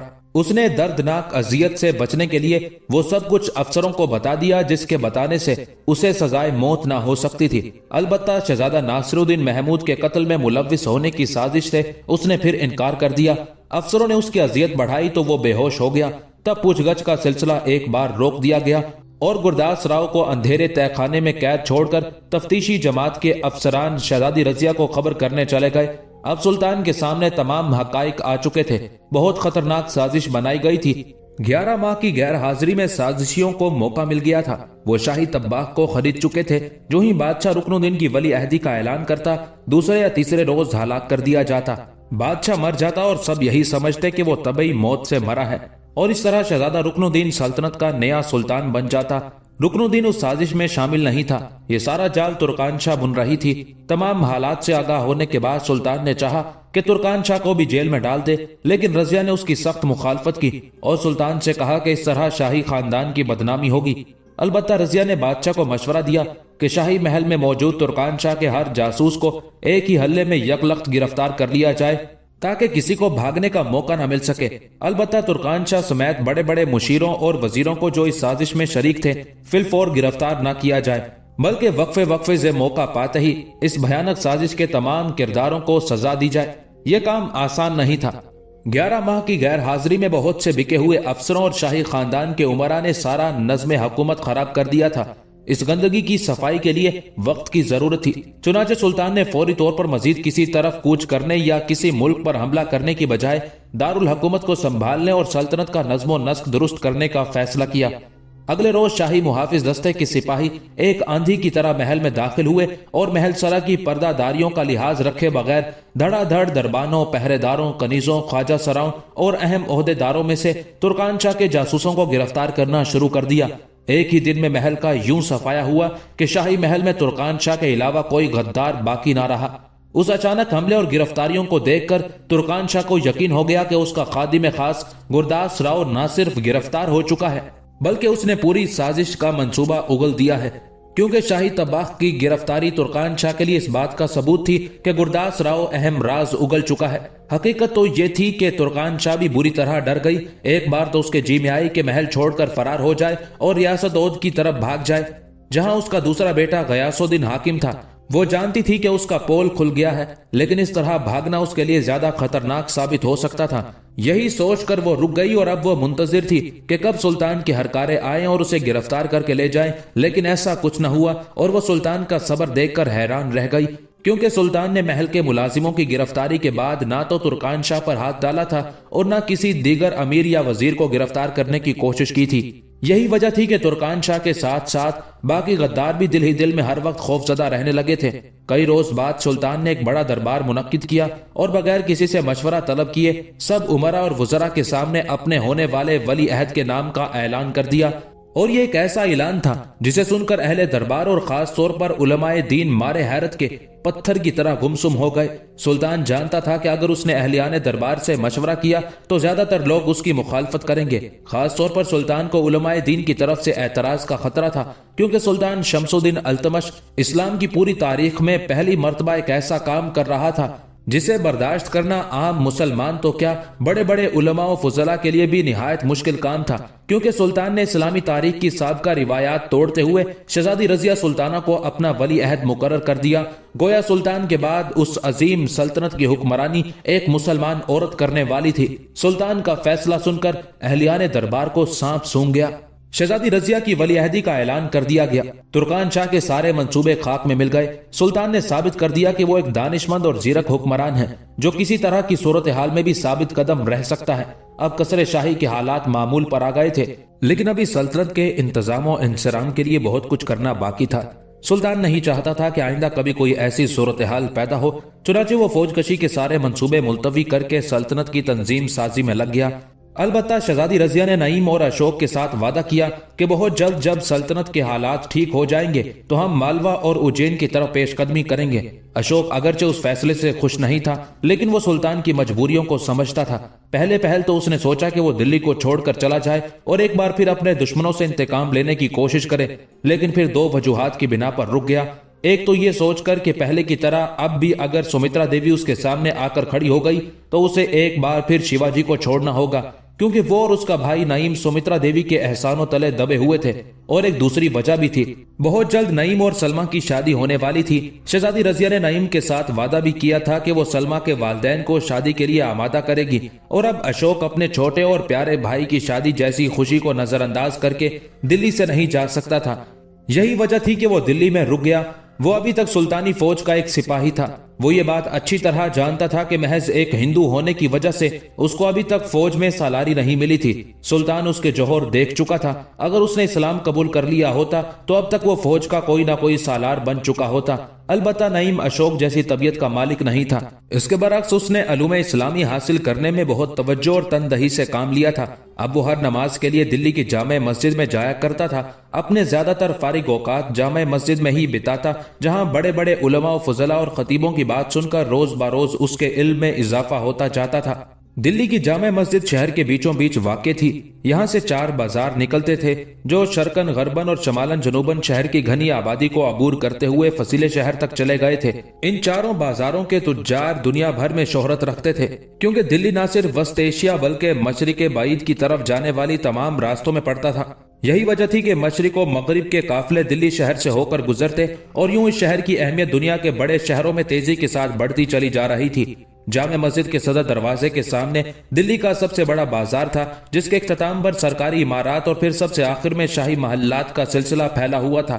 सुल्तान शमसुद्दीन अल्तमश हर जुमे के रोज जब नमाज जुमा के लिए दिल्ली की जामे मस्जिद की तरफ आता तो बिल्कुल आम इंसानों की तरह बूदोबाश इख्तियार कर लेता। वो महल के बड़े दरवाजे से पैदल निकलता और अपने हम मशरबों के जिलों में वो नमाज जुमा से पहले दिल्ली की जामे मस्जिद में पहुंच जाता। शेख मुकर्रम का ईमान अफरोज खिताब सुनता और नमाज जुमा से फारिग होकर मस्जिद में मौजूद आम शहरियों के मसाइल गोश गुजार करता और उनके हल के लिए फौरी इकदामात करता था। नईम सुल्तान के उस किरदार से बहुत मुतासिर था और अब तो सुल्तान भी नईम से वाकिफ हो चुका था, क्योंकि शेख मुकर्रम की मजलिस में नईम अक्सर मौजूद होता था। दिल्ली की जामे मस्जिद अलूम इस्लामी का मरकज, एक खुली कचहरी, एक बेमिसाल दानिशकदा और इस्लाम के मुस्तकबिल का एक बहुत ही रोशन बाब थी। नईम ये नहीं जानता था कि आने वाली कई सदियों तक जामे मस्जिद दिल्ली पूरी दुनिया के इंसानों के लिए एक मुनफरिद और मुमताज इमारत और माजर इल्मी रहेगी। वो हर रोज नमाज फजर के बाद उलमा और फजला की मजलिस में बैठता और उनके नियाज हासिल करता। जल्द ही वो खुद भी एक अच्छा आलिम बनने लगा। वक्त अपनी मखसूस रफ्तार से गुजरता चला जा रहा था, वो रफ्तार जो आलम महसूसात के साथ बदल जाती है। अभी इंसानी मुआशरत में इतनी तेजी न आई थी कि जमाने मुतसलसल की रफ्तार में भी वाज़े तेजी आ जाती। वक्त तो एक जुए रवा था। जो तेजी के साथ गुजरता चला जा रहा था। नईम की शादी बड़ी धूमधाम से हुई। सलमा एक रईस बाप की बेटी थी। वो अपने साथ बहुत सा सामान लाई और यूं नईम और अशोक का बर्बाद आशियाना फिर से आबाद हो गया। नईम अपने बड़े भाई की तरफ से हर वक्त परेशान रहता था, क्योंकि अशोक अभी तक इस्लाम कबूल करने से भागी था, जबकि नईम की यह ख्वाहिश थी कि अशोक भी कलमा पढ़ ले और कुफर की जिंदगी से निकल आए। आखिर एक रोज रात के खाने पर जब नईम ने फिर वही तज़किरा छेड़ा तो अशोक ने किसी कदर गुस्सीले लहजे में उससे कहा, नईम, क्या तुम अपनी पारसाई सिर्फ अपने पास नहीं रख सकते? तुम क्यों चाहते हो कि मैं भी वैसा ही सोचूं जैसा तुम सोचते हो? क्या तुमने मुझे कभी किसी पत्थर की मूर्ति को पूजते देखा? बेवकूफ, मैं जब किसी बुत की पूजा ही नहीं करता तो फिर तुम मुझे काफिर क्यों कहते हो? क्या मैं अरबी के कलमात दोहराकर और अपने लिए अरबी ही का कोई नाम इख्तियार करके तुम्हारी तरह का मजहबी पेशवा बन जाऊं तो तब तुम यकीन करोगे कि मैं काफिर नहीं हूं? भाभी, तुम इसे समझाती क्यों नहीं हो? अशोक ने दस्तरखान पर खाना चुनती सलमा को मुखातिब करके कहा तो सलमा ने हस्बे आदत मुस्कुराते और अपनी मोटी मोटी आंखें पटपटाते हुए अपने जेठ को जवाब दिया, आपको अरबियत से इतनी चिढ़ क्यों है? अगर आप दिल से मुसलमान हो चुके हैं और जैसा कि मेरा ख्याल है कि आप हो चुके हैं तो फिर कलमा पढ़ लेने में क्या हर्ज है? कलमा भी तो यही है कि खुदाए वाहिद के सिवा कोई इला नहीं। अशोक ने मसनूई हैरत का मुजाहिरा करते हुए अपनी भाभी पर आंखें टिका ली और एहतजाजी लहजे में कहा, यक ना शुद्ध दो शुद्ध, पहले एक पंडित था, अब पंडितनी भी उसके साथ मिल गई है। मुझे क्यों चिढ़ होने लगी अरबियत से? लेकिन अगर आप कहें कि मैं अपनी संस्कृति को छोड़ दूं, अपनी सकाफत, अपनी बुदोबाश, अपनी जबान और अपने देश को छोड़ दूं, तो मैं समझूंगा कि आप अरबियत के नाम से एक अजनबी तहजीब मुझ पर मुसल्लत कर रही हैं। हम हिंदुस्तानी हैं और हमेशा हिंदुस्तानी रहेंगे। मिट्टी के साथ हमारा बहुत मजबूत रिश्ता है। मुझे इस्लाम की हर बात अच्छी लगती है, लेकिन सिर्फ एक बात बुरी लगती है कि आप लोग तेजी के साथ हमारी संस्कृति को बदलते जा रहे हैं। आपको इसका कोई हक नहीं पहुंचता। हमारी सकाफत हमारा असासा है। क्या हम श्री रामचंद्र जी और श्री कृष्ण जी की पसंदीदा धरती को भूल जाएं? और अरबी में नाम रखना क्यों जरूरी है? मेरा नाम मेरे माँ बाप ने बदवा रखा था। ये एक धार्मिक नाम था। मैंने बचपन से ही अपने धर्म को नापसंदीदगी की नजरों से देखा है। फिर मैंने अपना नाम बदलकर अशोक रख लिया। ये एक बहादुर योद्धा का नाम था। अब आप ही मुझे बताइए कि मैं अपना हिंदी का खूबसूरत नाम बदलकर अब्दुल्ला या अब्दुल कुदूस रख लूं तो तब आप मुझे मुसलमान भाई होने का दर्जा देंगे? कितना फर्क है आप लोगों के कौल और अमल में। खाना चुना जा चुका था। सलमा भी खाना खाने के लिए दस्तरखान पर बैठ गई। अशोक की बातें सुनकर नईम जिजबिज हो रहा था। वो चाहता था कि अशोक को उसकी हर बात का इल्मी सतह पर जवाब दे, लेकिन अभी उसे अल्फाज ना मिल रहे थे। अपने मासूम शोहर को पहलू बदलता देखकर सलमा हंसती और अशोक को मुखातिब करके कहने लगी, नाम की हद तक तो मैं आपसे मुत्तफिक हूँ, क्योंकि अरबी नाम रखना कोई जरूरी बात नहीं और हम हिंदुस्तानी मुसलमानों के नाम तो अरबी में होने के बावजूद अरबी तर्ज पर नहीं होते। मसलन निजामुद्दीन या नासरुद्दीन या रुकनुद्दीन वगैरह अरबी तर्ज के नाम नहीं है। और वैसे भी अरबी एक जबान है। मसलन अरबी में चीते को फहद और शेर को असद कहते हैं। नामों की बात अलग है। आपका नाम अशोक भी रहे तो कोई हरज नहीं, लेकिन मिट्टी के साथ मोहब्बत करने की जो आपने बात की है उसके साथ मुझे सख्त इख्तलाफ है। आप अपनी मिट्टी के साथ मोहब्बत क्यों करना चाहते हैं? क्या आप मुझे बता सकते हैं? नईम अपनी जगह खुशी से फूल गया था। उसने दिल में सोचा, आज अशोक पकड़ा गया। वो जानता था कि सलमा शहजादी रजिया की दोस्त है। ये जरूर अशोक के शकूक व शुबहात को दूर कर देगी। सलमा की बात सुनकर अशोक सोच में पड़ गया। वो क्या जवाब देता? वो मिट्टी से मोहब्बत क्यों करता है? अशोक ने कुछ देर दीदे घुमाए और फिर एक निवाला निकलते हुए बोला, मिट्टी हमारी माँ धरती है, धरती माता। इसने हमें जन्म दिया है, इसके हम पर बहुत एहसान है। हम इसी का दिया खाते हैं। ये अनाज, ये चौपाए और खुद हम सब धरती के बतन से नमूदार हुए हैं। ये हमारी माँ है। हम अपनी माँ को कैसे छोड़ सकते हैं? सलमा ने शरारत भरी मुस्कुराहट के साथ अशोक की बात सुनी और फिर किसी कदर चहकते हुए कहा, अशोक भैया, आप पहले ये तय कर लें कि हमारी माएँ कौन कौन सी हैं। माँ धरती, माँ बोली, गौ माता, देवी माता, काली माता, माता ही माता। अरे अशोक भैया, माँ क्या होती है? अच्छा ये बताइए, हमारे सामने आलमे फितरत फैला हुआ है। हम इसमें माओं के लाखों रूप देखते हैं। बाज जानवरों की माएँ अपने बच्चों को खा जाती हैं और बाज बच्चे अपनी माओं को खा जाते हैं। फिर बड़े जानवर, दरिंदे, गाय, भैंस वगैरह हमारे लिए मज़ाहिर फितरत है। लेकिन हम देखते हैं कि इन मज़ाहिर में माँ की पूजा का कोई सबक नहीं मिलता। मैं औरत हूँ, आपसे बेहतर समझ सकती हूँ कि एक माँ के जज्बात क्या होंगे या एक माँ के बारे में बच्चों के जज्बात क्या होने चाहिए। आप बताइए, आप धरती माता को पूजते हैं या सिर्फ उससे प्यार करते हैं? अशोक ने झट कहा, मैं तो सिर्फ धरती माता से प्यार करता हूँ। और भाषा माता से? मेरा मतलब है माँ बोली से। आपका मतलब है अपनी जबान से? हाँ, मैं अपनी जबान से सिर्फ प्यार ही करता हूँ। इसी तरह अपनी सकाफत, लिबास, रस्मो रिवाज और खास तौर पर अपनी रिवायात से प्यार करता हूँ। मैं इनमें से किसी की पूजा नहीं करता। बहुत खूब। तो अशोक भैया, आप धरती माता से सिर्फ प्यार करते हैं, मैंने ठीक कहा ना? हाँ, ठीक कहा। और ये प्यार क्या है? क्या ये वैसा प्यार है जैसा आप अपनी चीजों के साथ से करते हैं, मसलन अपनी तलवार के साथ, या अपने घोड़े के साथ, या अपने भाई और भाभी के साथ? ये प्यार की कौन सी किस्म है? क्या आप मिट्टी के खास टुकड़े के साथ उसी तरह का प्यार करते हैं जैसा आप अपने दोस्तों या रिश्तेदारों के साथ करते हैं? हाँ मेरी प्यारी भाभी जान, आप बिल्कुल बचा फरमा रही हैं। मैं अपनी धरती के साथ ऐसा ही प्यार करता हूँ। अशोक ने खास अपनायत भरी शरारत के साथ कहा तो सलमा और नईम दोनों हंस दिए। सलमा फिर कहने लगी, तो भैया, आप जो प्यार करते हैं ये प्यार आपकी फितरत का हिस्सा है। वो फितरत जो तबई तौर पर आपको ईश्वर की तरफ से दी गई है। आपने कभी ध्यान से नहीं देखा कि दो भैंसें जब कुछ अरसा एक दूसरे के साथ रहें तो उनमें भी दोस्ती हो जाती है, और फिर जब एक भैंस मर जाए या कहीं चली जाए तो दूसरी मुस्तरिब हो जाती है। भैया, आप धरती माता से मानूस हैं क्योंकि आप यहाँ पैदा हुए हैं, यहाँ पले बढ़े हैं, इसलिए यहाँ आपका दिल लग गया है। अगर आप अरब में पैदा हुए होते तो आपका वहां दिल लग जाता। ये तो हमारी एक पैदाइशी कमजोरी है, इसको हम अपनी अना का मसला क्यों बना ले? हम जमीन पर अलग अलग टुकड़े बनाकर या उन पर कब्जा करके रहें और एक दूसरे से बात बात पर लड़ पड़ते हैं। आखिर क्यों अपने इलाके की सरहदात को मसला बना ले? एक ही जमीन के दो हिस्सों के दरमियान जंजीरें लगाकर इंसानों को इंसानों से दूर कर दे तो ये कौन सा नेकी का काम होगा? और अगर आप जैसे लोग मिट्टी की मोहब्बत में यूं दीवाने होते रहे तो वो दिन कब आएगा जब एक खित्ते के इंसान दूसरे खित्ते के इंसानों के साथ मिलजुल कर रहेंगे? कब ऐसा होगा जब एक कबीले की दुश्मनी दूसरे कबीले के साथ खत्म हो जाएगी? अगर हम जमीन के छोटे छोटे टुकड़ों को मादरे वतन और धरती माता कहकर एक दूसरे के साथ लड़ते रहे तो एक दिन ये दुनिया वीरान हो जाएगी। धरती तो सारी दुनिया के इंसानों की माँ है, तो फिर आप एक माँ के मुख्तलिफ टुकड़े करके अपनी माँ के साथ भला कर रहे हैं। क्या जमीन के सब इंसानों का फर्ज नहीं बनता कि वो पूरी जमीन को माँ जैसा एहतराम दे? और फिर अगर आपकी मिट्टी से मोहब्बत करने वाली बात देखी जाए तो भी आपका नजरिया गलत है। मिट्टी से मोहब्बत तो कीड़े मकोड़े करते हैं, मिट्टी से मोहब्बत तो जमीन में फंसे हुए पौधे और दरख्त करते हैं, मिट्टी से मोहब्बत तो सांप करते हैं जो मिट्टी में सुराख बनाकर रहते हैं, मिट्टी पर रेंगते हैं, मिट्टी चाटते हैं और मिट्टी खाते हैं। क्या आप सांपों की तरह हैं? आप जरा गौर से देखिए, आपको जमीन में बतदरीज जिंदगी की बुलंदी नजर आएगी। दरख्तों को देखें, उनकी जड़ें गहरी जमीन में फंसी हुई हैं, लेकिन फिर भी ये पहाड़ों से बेहतर हैं क्योंकि पहाड़ों की जड़ें जमीन में और ज्यादा गहराई तक चली गई हैं। यही वजह है कि पहाड़ों में बढ़ोतरी नहीं है लेकिन दरख्त फलते फूलते हैं। और दरख्तों में आप खजूर को देखें तो आप हैरान रह जाएंगे, ये सबसे ज्यादा इर्तका याफ्ता है। ऊंचे फल, सदाबहार सब्ज पत्ते और हर किस्म के खतरात से महफूज।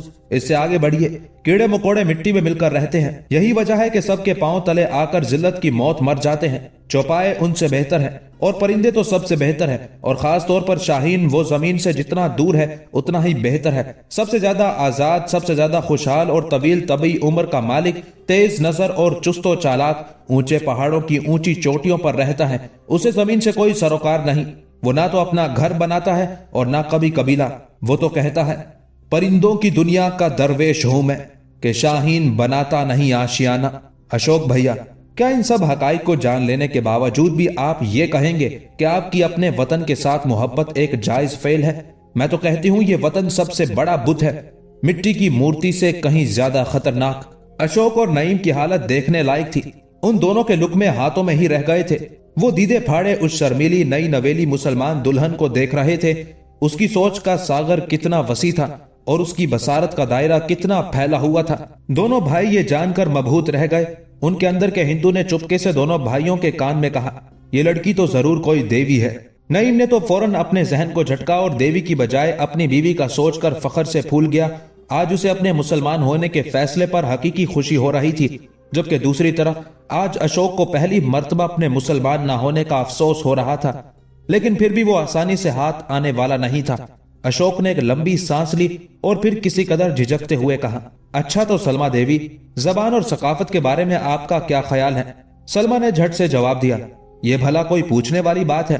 जबान हो या सकाफत, ये भी एक खास खित्ताए जमीन की वजह से ही परवान चढ़ती है। जब हम जमीन को अलग अलग टुकड़ों में बांट कर रखने का ख्याल ही छोड़ देंगे और हम सब इंसान एक उम्मत वाहिदा बनकर रहेंगे तो लाजमी बात है कि कुछ अरसे बाद एक वाहिद कल्चर और वाहिद जबान खुद ब खुद सामने आ जाएगी। अशोक हद से ज्यादा मुतासिर था। करीब था कि वो अपने इस्लाम कबूल करने का ऐलान कर देता कि अचानक नईम से गलती सरजद हो गई।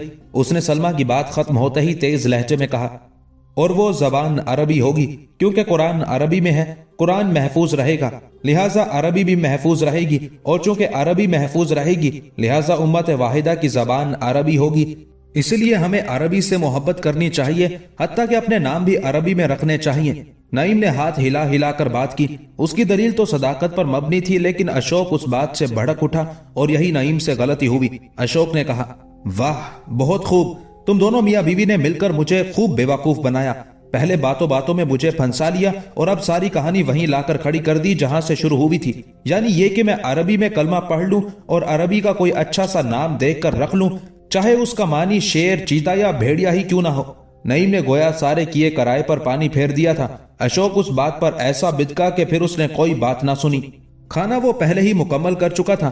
चुनाचे वो दोनों मियाँ बीवी को मसनूई गुस्से भरी आंखों से घूरता हुआ दूसरे कमरे में चला गया और दोनों मियाँ बीवी अपने अशोक भैया के उस बचगाना गुस्से को देखकर हंसते रहे।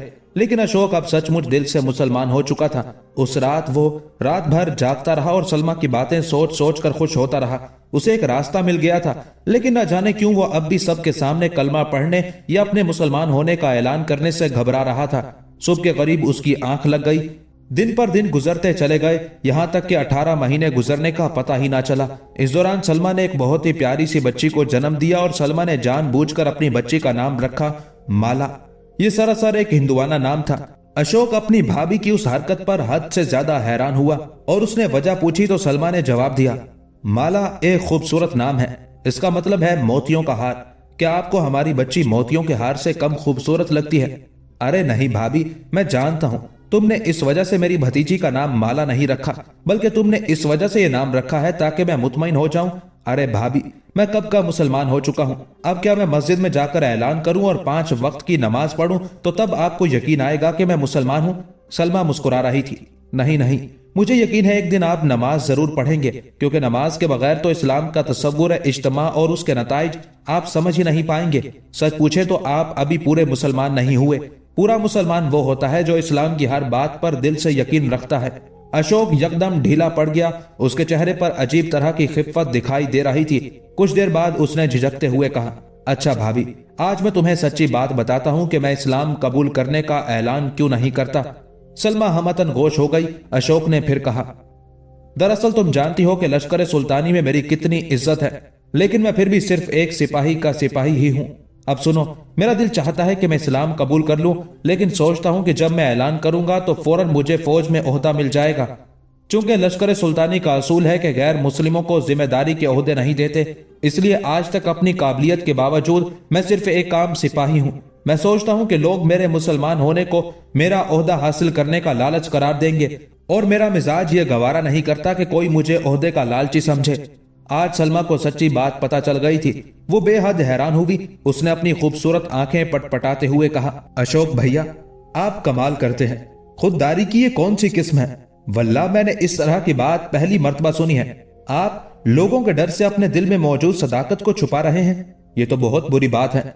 अशोक सचमुच शर्मिंदा हो रहा था। सलमा की बात सुनकर वो कुछ ना बोला, बल्कि उसने अपना सर झुका लिया। और फिर उसी शाम सलमा ने देखा कि अशोक अपने भाई नईम से नमाज पढ़ने का तरीका पूछ रहा था।